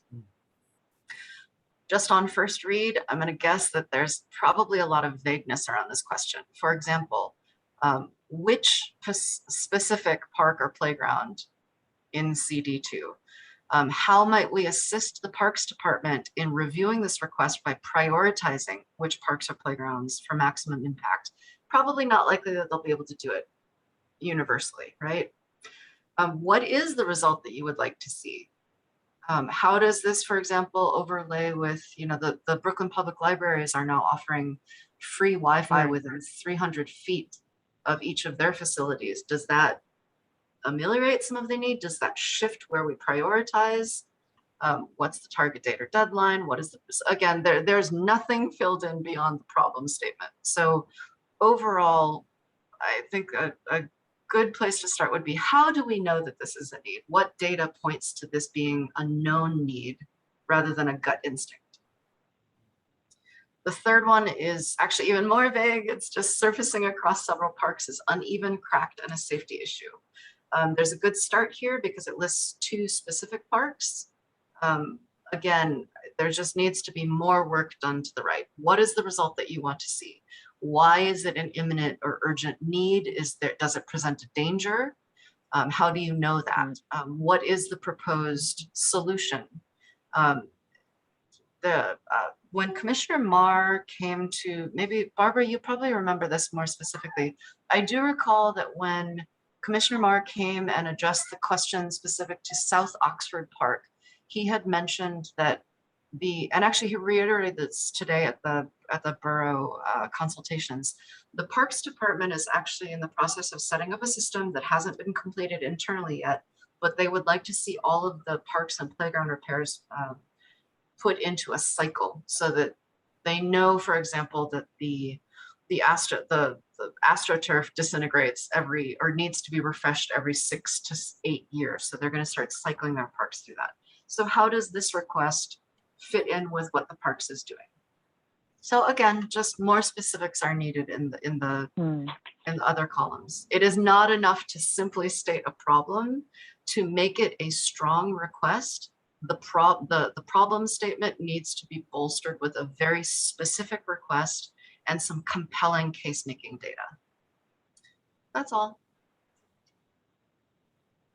And we have, we do know that this is the office is always required to submit this to OMB at the end of October. And typically, last year we typically did each committee sort of comes up with their 6 to 8 top requests, and then the full board votes on all of them so that we can filter down, because we're only allowed to submit 40 capital, 20 budget, I believe, or vice versa. Right. So Ted, I was thinking of that while you did. Thank you for that excellent presentation. I'm just wondering if, I've certainly seen playground signs that have no dog signs on them. And I'm just wondering, in terms of priority, it would seem to me that that is not a high priority. Other people may disagree, but I don't know. And I don't know how people feel about having Wi-Fi in the parks. I think if it could be tied into students being in the park and doing their homework while they're in a park, sitting on a bench, I think that might be something to bolster that. If people feel that that's a need, I don't know. You also reminded me, Barbara, that you had asked this earlier, and maybe this is helpful to share. Maybe we could do this, approach this another way as well, just quickly.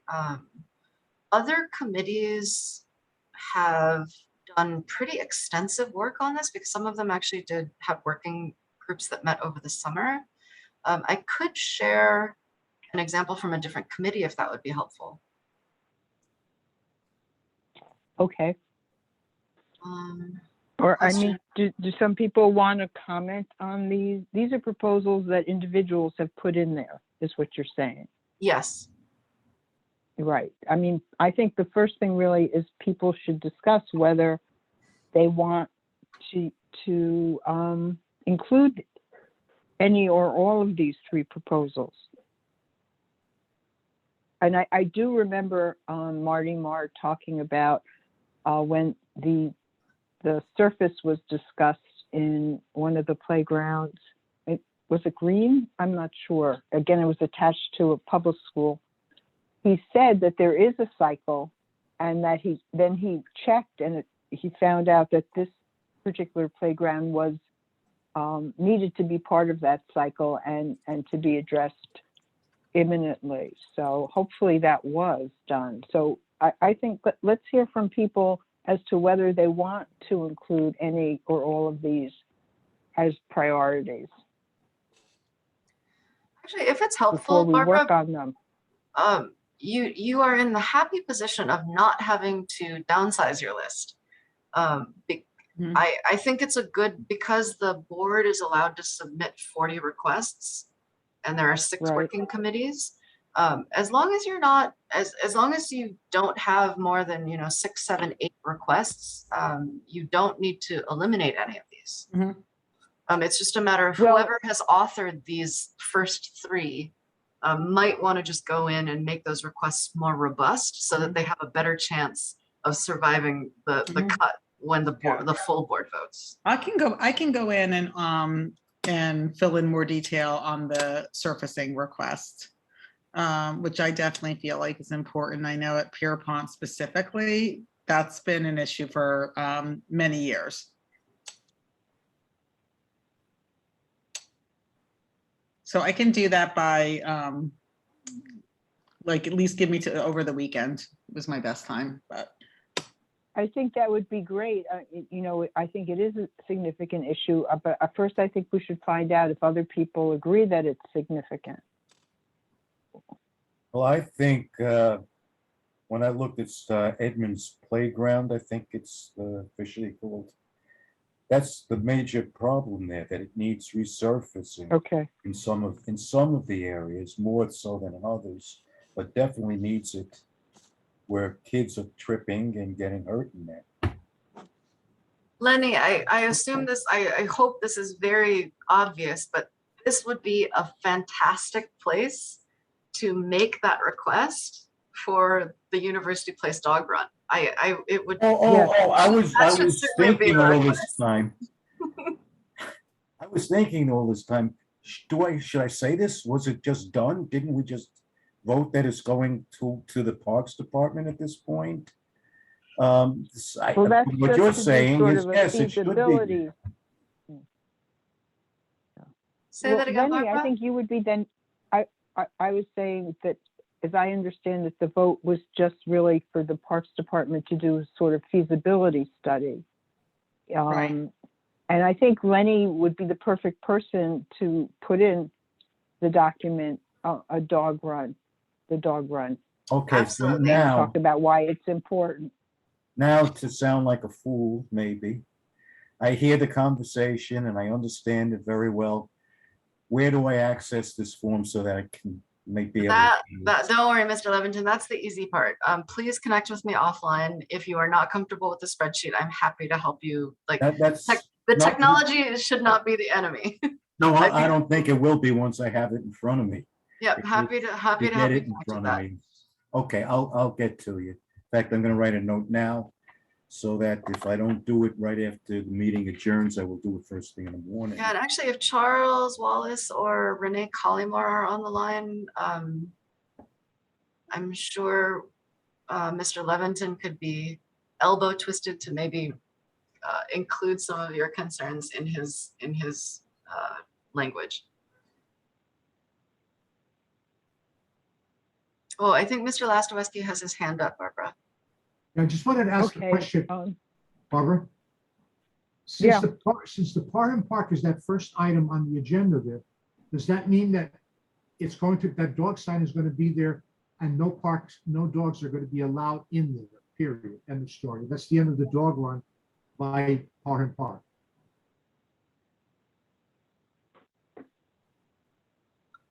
No, I think this, it depends on the playground. We're talking about playgrounds now where not a dog, if you have a dog run adjacent to a playground, you're not going to, you might prohibit, dogs in the playground, but you're not going to prohibit them from the dog run.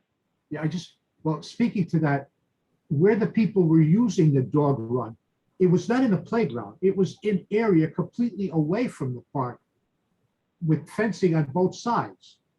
So, it's not like the dogs were allowed into the playground to, defecate or whatever dogs do. That area was a separate little, maybe 10 feet wide area parallel to the playground. So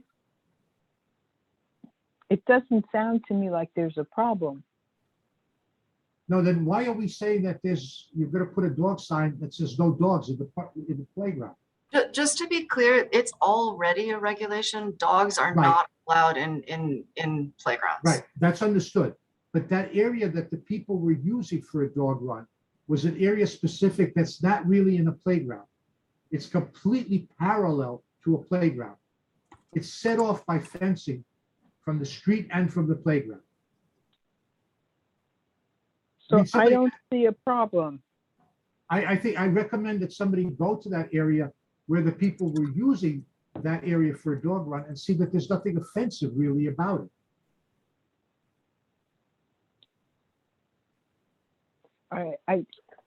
I apologize, Andrew, but I don't understand the relevance of what you're saying to what we've been talking about. No, I was questioning, is that statement on the district needs necessary to make it like if we're shutting off dog runs in that area? Oh, I see. I think I understand. Mr. Lastowski, actually, the statement in the spreadsheet is not related to the dog run issues. It's a separate issue. Okay. Does that help? Okay. Well, it helps a little bit. The only thing is that I understood the people that wanted to see the dog run there and ran into a problem, whether it's with the commissioner or somebody else, that area was part of a playground and was being abused by dogs. No, it wasn't. It was completely outside of the playground. It was outside the playground. It was outside the pool. It was a completely sliver of land that could absolutely be used for a dog run. And I invite for people to come take a look what we're talking about. I'll try to make a picture and send it to Taya. I promise I will do that. Okay. Well, again, if people don't think we need to include the signage matter, we don't have to put that in there.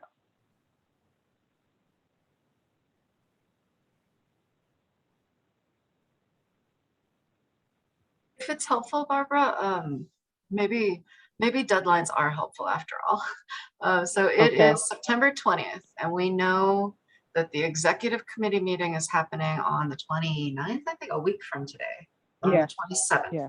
So I imagine that at the executive committee, they will decide when and if there's going to be a public forum on this. Typically, there have been fewer, which is a good thing, fewer but sort of more condensed requests authored so far this year.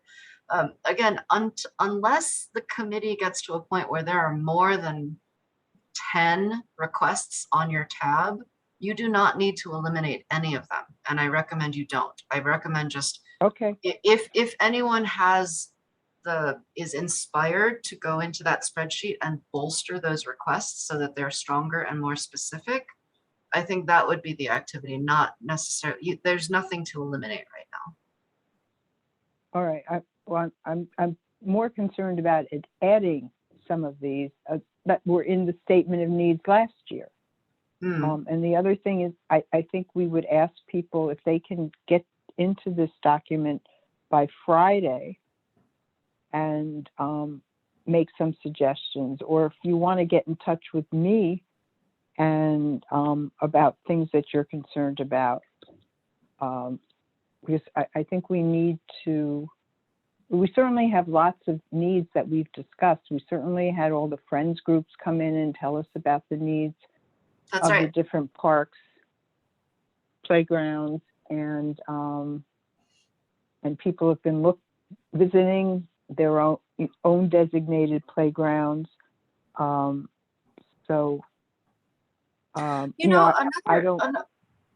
thing we could do is, and this is totally up to you, we could ask the Parks Friends groups that have spoken to the committee to participate in that survey process.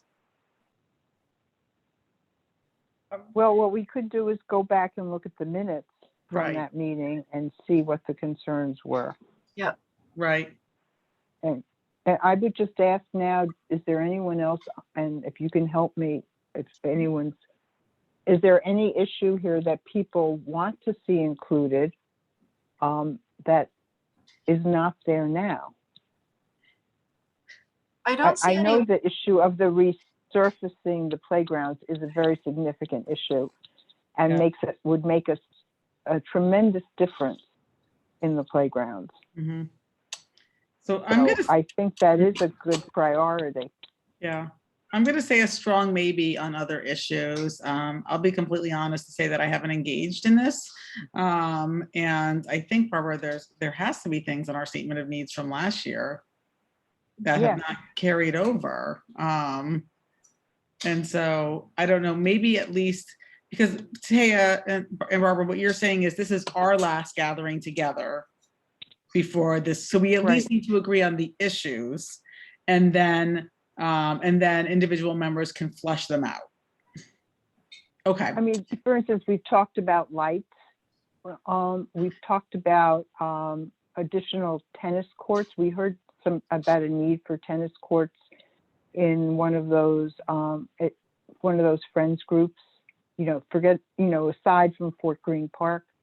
So why don't we've heard about the need for attendance over the summer for programming, additional sanitation concerns about playground and parks, collecting of garbage, rodents has been a big problem. Restrooms. Yeah. We had talked about, I think in Fort Greene, they have fortified the garbage cans, but maybe garbage cans we need those types of garbage cans in other parks and playgrounds to discourage rodents, rodent-proof garbage cans. I appreciate and support Suzanne's summary. She's correct. This is your last call. If you care about anything that this committee has discussed and spent so much time deliberating on over the last 12 months, this is the last call to put it in the statement of needs this year. Okay, so I would suggest that we sort of power through this a little bit and maybe start with going through what was on last year's statement of needs and just sort of voting yay or nay on those, and then we can embellish them. We had discussed having a committee looking at this, and then we felt that everyone could just go in on their own and make comments. So this really is your last opportunity to make those comments if you haven't had a chance to do so before. I mean, would it be helpful, Taya, if you put on the statement of needs related to parks from last year? Actually, I know that has been traditionally how you've done this process. Anecdotally, just from observing the other committees going through this process since last May, I don't actually think that has been as helpful as you might think. Partly because most of the requests are were rejected already, right? And there was Oh, specific feedback okay. given. And also just because of the timeliness of the issue. There is some advantage, I think, to starting fresh and saying, right now, today, what do we know are the most significant parks and public space needs for the 5-year Here's near-term future of our another, district? Yeah, but Teo, I here's a would, very important issue, bathrooms. right, which by the way is on our list from before. I would say the timeliness is not as big of an issue on parks as it is on something like economic development or health. There are issues that tend to pervade over time. But I'm happy to pull the list forward, but just so that you know, at least if you go back over the last 5 years, what has typically happened is that requests have been recycled from year to year. It's shocking how similar the list is every year that just continues to be rejected for the same reasons. I'm not saying we shouldn't also review the minutes from the parks, from the Friends Group meeting in particular, to surface those. And I usually, when I, in my note taking, try to call things out for statement of needs in my personal notes. So yeah, I don't know if I'm the only one who hasn't put the focus on this up until now, and I'm not the best person on the fly. So.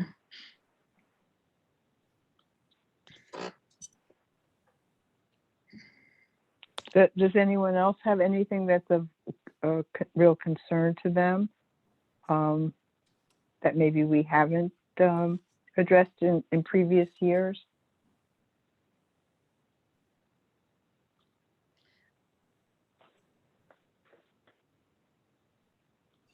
Well, I have jotted down in my notes, Walt Whitman Park needing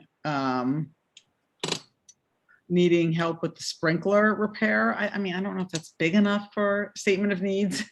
Doesn't really feel like it is. You know, but that reminds me, the skate park, Jaconda, they've had a number of needs. They want the bathrooms winterized. They want the leaking stopped from the BQE. Right. And they'd like to redo, I mean, there's a whole host of things. And I think that would be great. They want to take the area that's, I think, like a handball court and turn it, you know, and incorporate it more into the space. So I would advocate for the park. And if you want me to, I'll take that and put it in here. If people agree that that's a priority. Yeah, that's great. They've spoken to us twice. Yeah, I agree.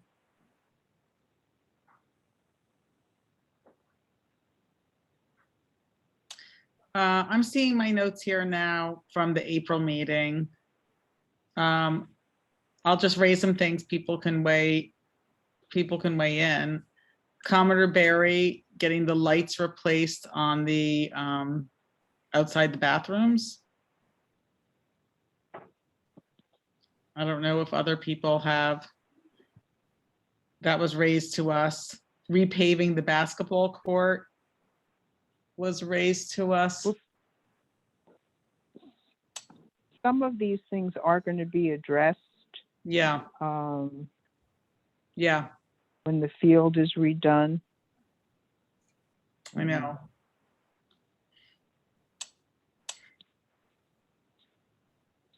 Anything else? Carolyn, you're usually good at advocating for specifics. Do you have anything you want us to include?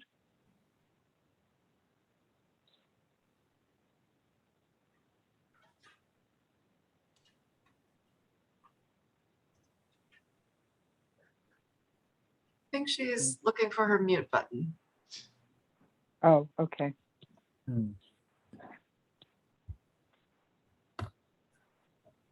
Another suggestion from another committee, there aren't that many of you on this committee. If everyone commits to authoring one statement, and maybe it doesn't need to feel like homework so much as you're a resident of this district.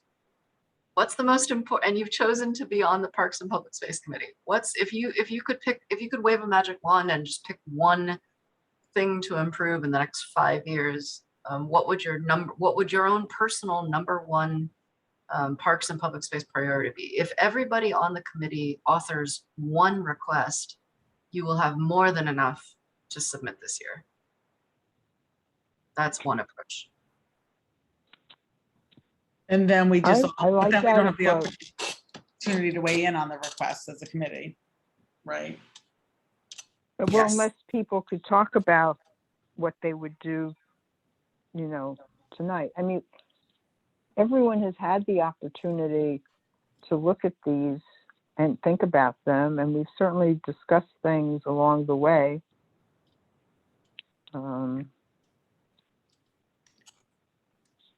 What about, oh, go ahead, someone else. Perhaps somebody would advocate that we want a new statue in Columbus Park.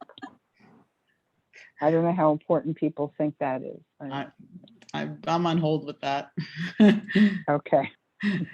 What about the lights on the tennis court for Fort Greene? One of the things that came to us was if they had lights, they can improve the amount of, you know, they could increase the amount of people that could play. Do you remember that conversation? Right, absolutely. But I do think that's been raised in previous years. Lights? But I have no problem raising it again. Yeah. I actually don't think so. I think we had refurbishing the tennis courts on there. I don't think we had lights for the tennis court. So if people agree with that, I could take a stab writing it up, even though I don't live near Fort Greene, nor do I play tennis.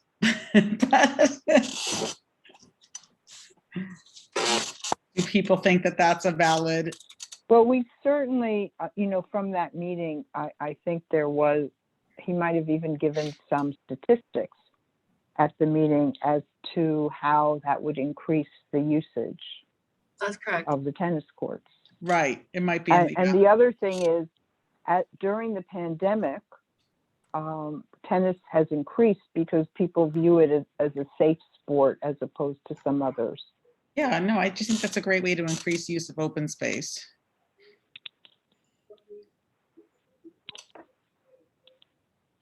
We had the whole conversation about bathrooms or porta johns.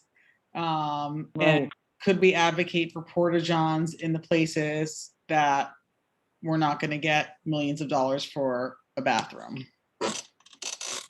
Well, I think I would also phrase it more of looking at alternatives to permanent structures, including the possibility. I mean, Marty seems supportive of, he says he can't buy them, I think, but he's supportive of putting them in, as I recall.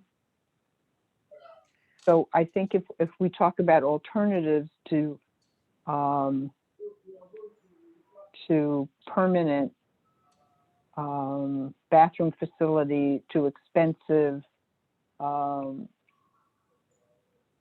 long-term, or while we're pursuing long-term, to use them, to advocate, I think that would be really good. Because that's something that people really want. We've heard that time and again. That's something that I proposed sometime last year when all those friends groups were there. I'm pretty sure that was a day. And the skate park was very enthusiastic. The South Oxford Park was very enthusiastic. Mm-hmm. So, yeah, it should be there. It should be on the needs list. So Lenny, can you take that one? And then I've got two and you've got two so far. All right, I'll do that. Okay. Thank you. Do we have anyone else?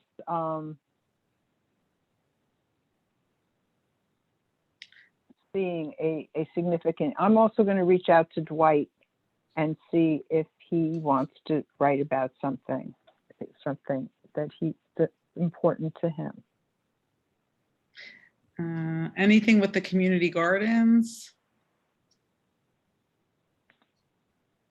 Well, that talks to, again, I don't think we want to put this in here because for a variety of reasons, and it has been there before, but the need for additional green space in the district.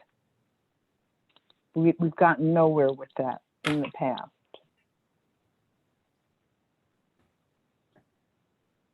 You know what I might put in there? I have to look at the timeline. But the land under the Brooklyn Bridge, that's on Washington Street, that's been promised by the DOT to give back to the community as open space. But Parks utilizes it for their vehicles to some degree. So we might, and especially when you're thinking that this goes far ahead, we might want to have in there that we want Parks to, you know, arrange for them, agree to the majority of that land going back for the public space. Because DOT agreed to vacate, but then it was like, it's actually Parks land. And then Parks was like, well, wait a second, we have trucks there. And meanwhile, it's this huge parcel of land under the Brooklyn Bridge that isn't being utilized for the community and is being utilized for trucks and various things. So I feel like that would be a good connecting of dots around things that have been already promised to the community, and just keeping that. Well, is there anyone who would take on that subject? Well, I would definitely take that on because I'm close to the dates and the commitments and all of that.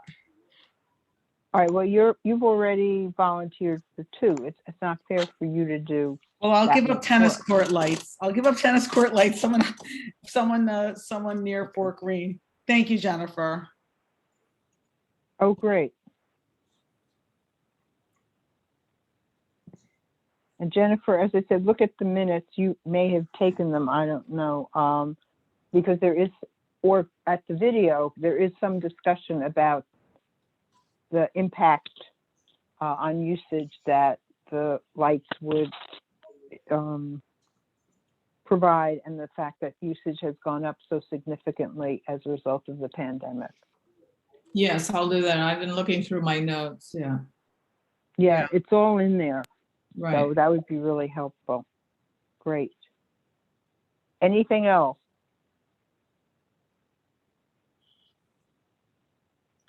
I'm looking through my notes.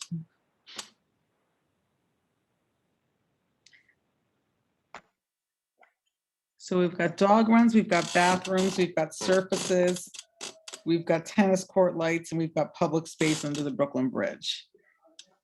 And dog signs.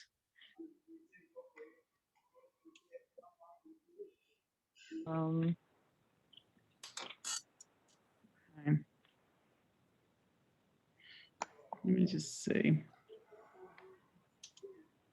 Oh, this is. Oh, and Kyler Gore. And Kyler Gore we have. Well, Kyler Gore has $5.5 million. So Oh, I'm sorry. I didn't mean Kyler Gore. I meant Golconda.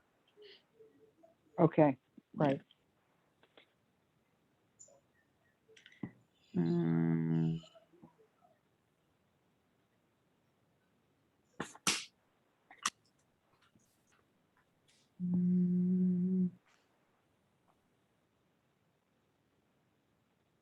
Well, what about, the need for attendance or the sanitation, the rodent addressing rodent?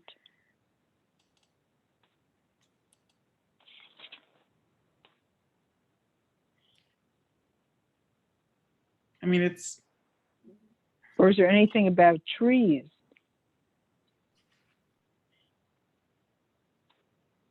I mean, sanitation is probably the top thing that we hear about from people. Sanitation and bathrooms, probably.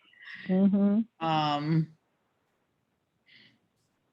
But what is our proposal on sanitation? I think is what I'm struggling. Maybe, it's, I'm just looking at some of my notes. I don't have all of them in front of me, but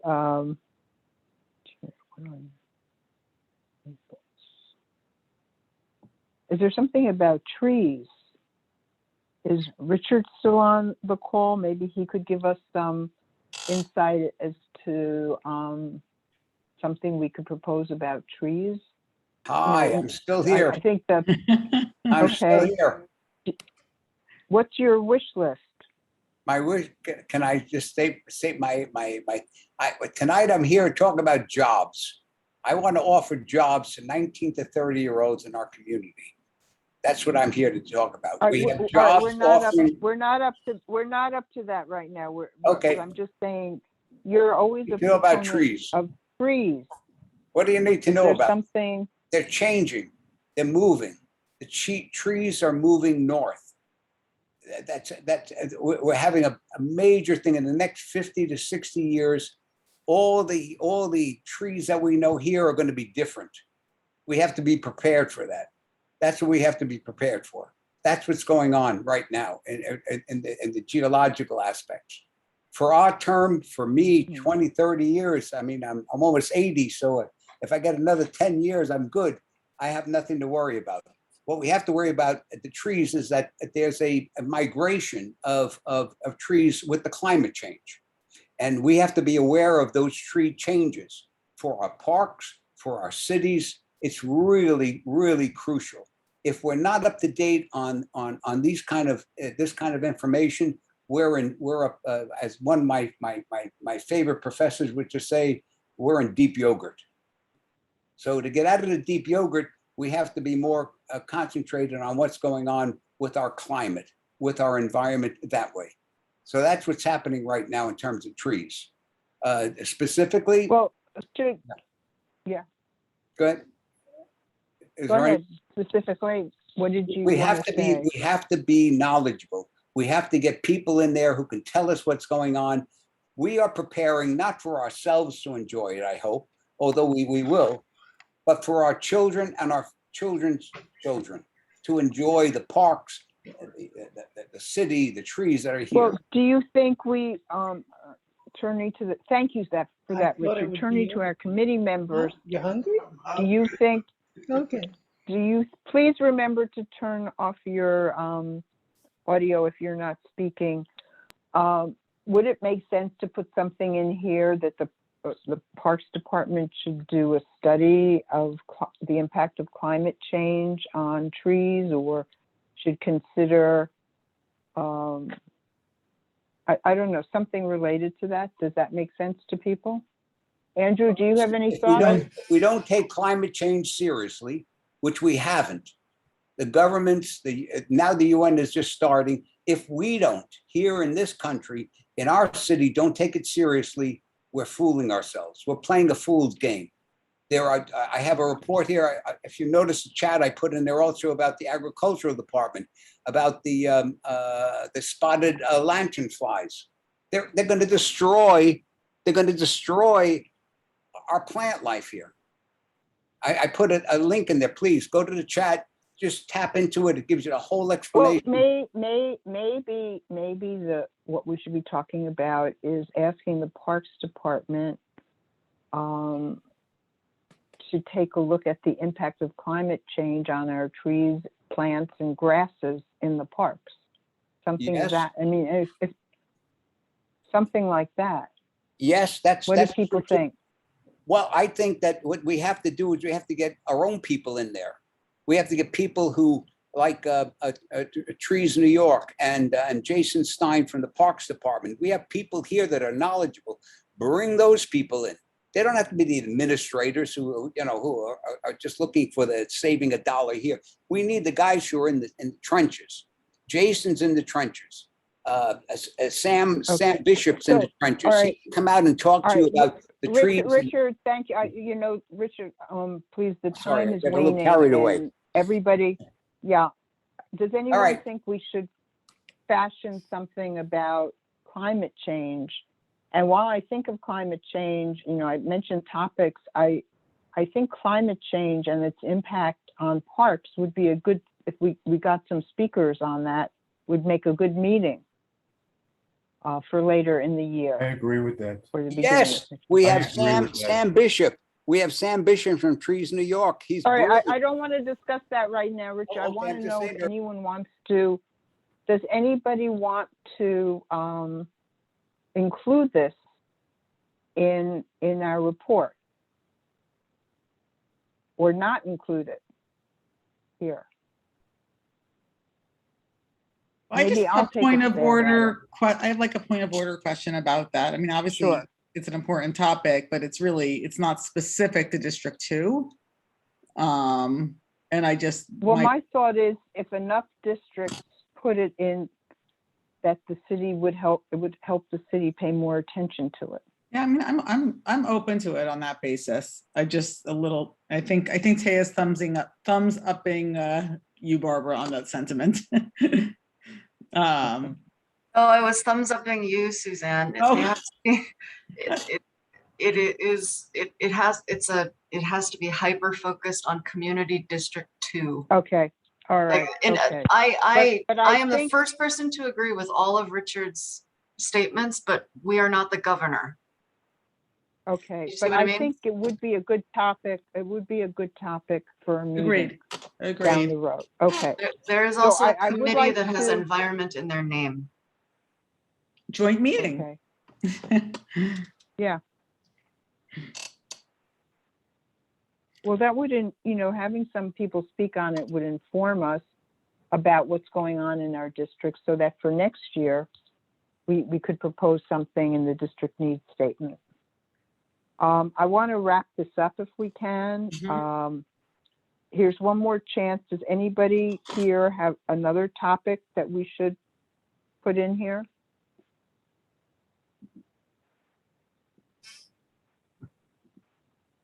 Okay. All right, so I would ask people by Friday to put something in there. I'm going to work on the skateboard park. I don't think I also said I'd do the tennis courts, right? No, Jennifer said she'd do the tennis courts. Okay. And Suzanne, you're going to do 2. And I'm going to do playground surfaces and public space under Brooklyn Bridge. Right. Okay. So, I'd ask anyone else to think of something else and, get back to Taya and to me and Andrew and in the next day or so. If you didn't think of something right off the bat tonight, and let's make a big effort on putting things in here. This is our opportunity. So, unless anyone has anything else to say, I'm going to jump to the chairperson's report, which will be brief. Ms. Allergringer, we have a question from Sam Sattler. Can we reclassify Steuben Playgrounds handball courts as a multi-use courts? And we have a question from a hand up from Javier. To Sam's question, I can just offer that is a Parks Department request. And actually, Sam, if you, that can be handled by the office. If you email that request to the office, we'll look into it for you. Can you repeat the question though? Once. Yeah. Can we reclassify Steuben Playgrounds handball courts as a multi-use court? Sam, I wonder if by any chance you are part of the pickleball coalition that has been emailing the office so frequently. Feel free to come off mute. Okay, maybe he'll email me. Barbara, there's someone named Javier has their hand up. Sure. I was a little late, but. Oh, that's Sam. I will definitely be in contact. This is a sort of, as I was listening to the discourse of things that are very relevant to District 2. I'm a member of the New York City Bike Polo Club, but we play bike polo in Brooklyn. And we're big fans of Steuben Playground. But recently we've been running up against some pushback against the Parks Department in terms of just our request for a permit to play there. We wanted to host a tournament, and we eventually, I don't know the exact details, but we weren't granted that permit. And it seemed to come down to the fact that it was a handball court, not a multi-use court. However, you know, if you come by on Sunday, you'll see that we're pretty much the only ones who are actively trying to use that court. And there's another court next to it that yet, you know, very few people are using. And so it would be really wonderful if we could, you know, at minimum, you know, have that reclassified as something that would, you know, permit us to play there. And so it didn't feel like we were breaking the rules. Hey, Sam, I'm super familiar with both the NYC Bike Polo Club and your specific use of that playground. It's very close to me. That's great. something that with the office actually handles permitting issues. So drop a summary to the email that I just put in chat and we can work with you on that directly. Awesome, thank you. No problem. Barbara, Javier still has his hand up. I don't think he's come off. Sure. Javier, can you hear me? Well, please do. Javier, can you hear me? Okay, maybe he's. You're on mute. All right, maybe not. Okay. All right, so can we move on then? Oh, yes. If he's not available. Okay, a quick chairperson's report.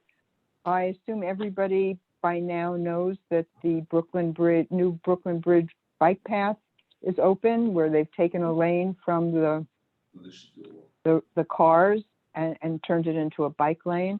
I've heard from several people who have walked on the bridge recently, and they think it's wonderful not to have bicycles up there.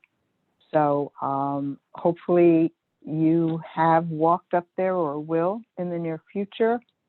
We're still waiting for Sabrina Rezi, who's our new member.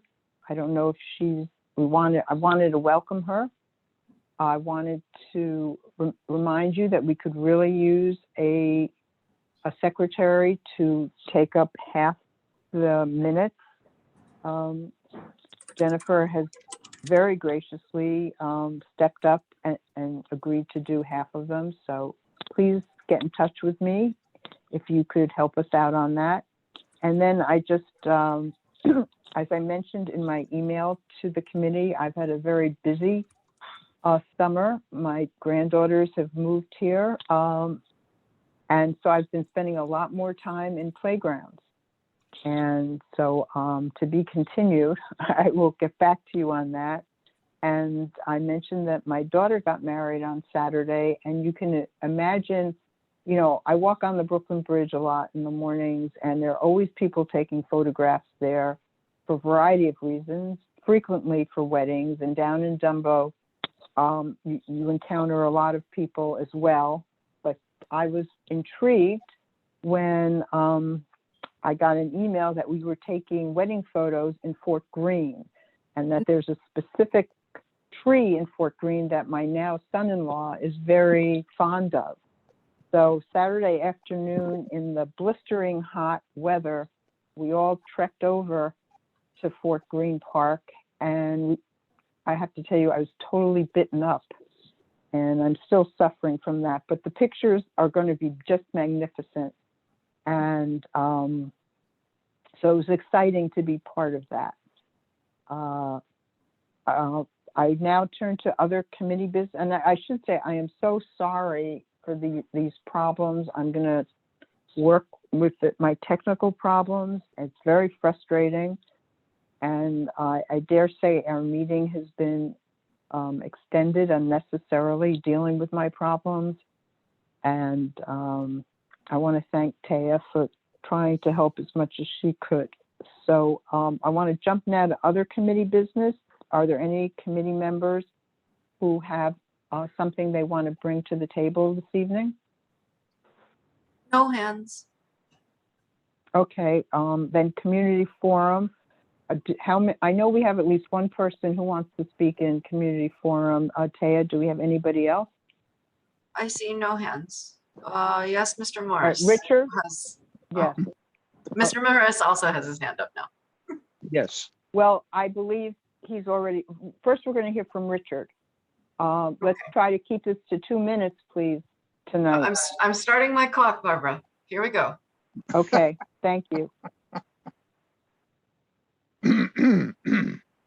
Mr. Morrow, you're on mute.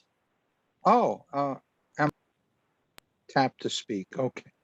All right. Oh, no, I'm sorry. I Okay. didn't say Mr. Morris. I said Mr. Morrow. The committee chair recognized Richard Morrow. Yes, yes. Oh, okay. There he is. I already spoke. All right, you're done. You guys getting a little tired, but I'll speak again. No, I just you wanted- I just talked wanted- about jobs. I have one more thing to say, and that is, wait, let me get my Oh, script. boy. It's just thank you for started letting saying me something speak about jobs. tonight. And I guess I didn't do a good job in explaining. We have jobs at parks. Please, 19 to 30-year-olds, tell them to go to the. I put the things in the link. I'll repeat it again. We have jobs. Get them out there. 19 to 30-year-olds. Who We is the need we? Who is the we? the Parks Department, New York City Parks Department, opportunity jobs. There's stewardship, field associates, stewardship, volunteers associates. It's all the stuff that I do. This the street stuff. I'm not on the payroll, but I'm a volunteer. But we have payroll people that sort of support us. So those are the jobs some of the jobs that are open. But please, if you know anybody, 19 to 30-year-old, just go to that link. Apply. Just apply. You may not get it, but the chances are you might. All right, we need good people. And the other thing I said about the I forgot, but at any rate, that's the most important thing. Tonight was jobs. We have jobs for 19 to 30-year-olds. Get them out there for the parks. They'll work for us. They'll do a great job. They'll protect. All right. All right. Good night. Thank you. Now, welcome. Thank you for the Mr. second Morris, Mr. Morris, you've already spoken to us tonight. If you have something pressing to add, please stick to that 2-minute rule. Tap to speak. Okay. Am I speaking? Can I 2 be? minutes, please. Okay. Yes, Great. we hear you. Okay. Good. All right. So first, I want to agree with Taya that a statement of district needs is not the appropriate venue for something like a resolution asking the Parks Department to do a study on climate change, especially in its effect on vegetation and trees in parks. However, I think that it's a fantastic idea, and you guys should do something like a separate resolution asking the Parks Department to do a study about the potential effects of climate change on the types of trees and other vegetation in the park that would be affected by climate change.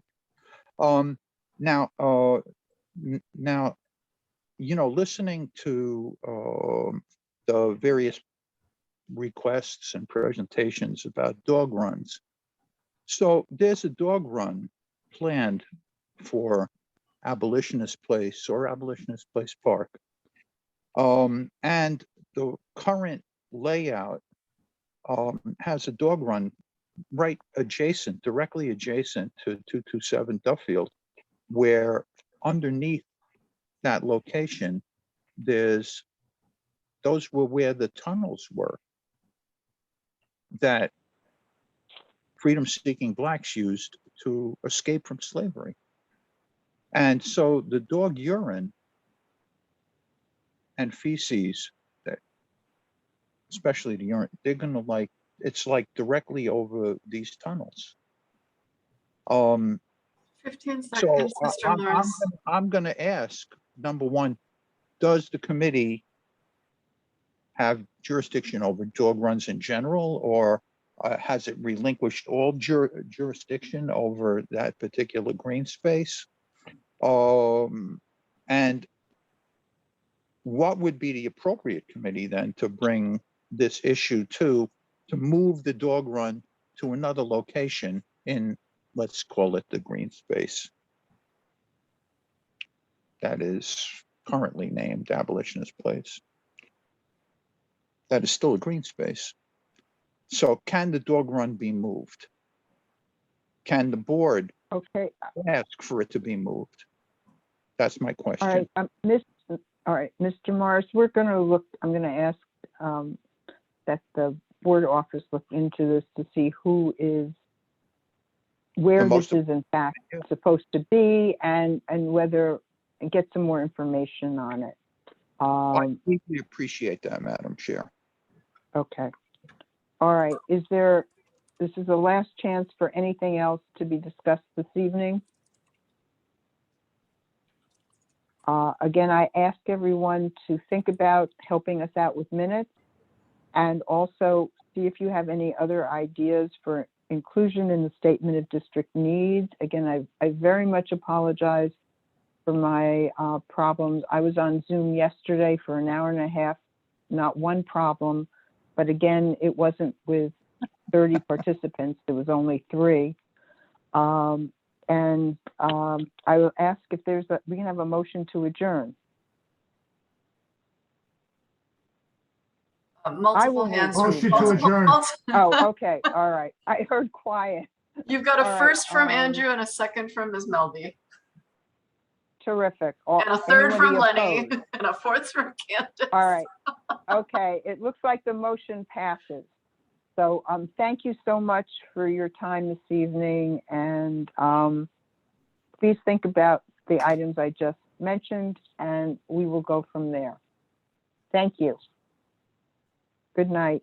Good night.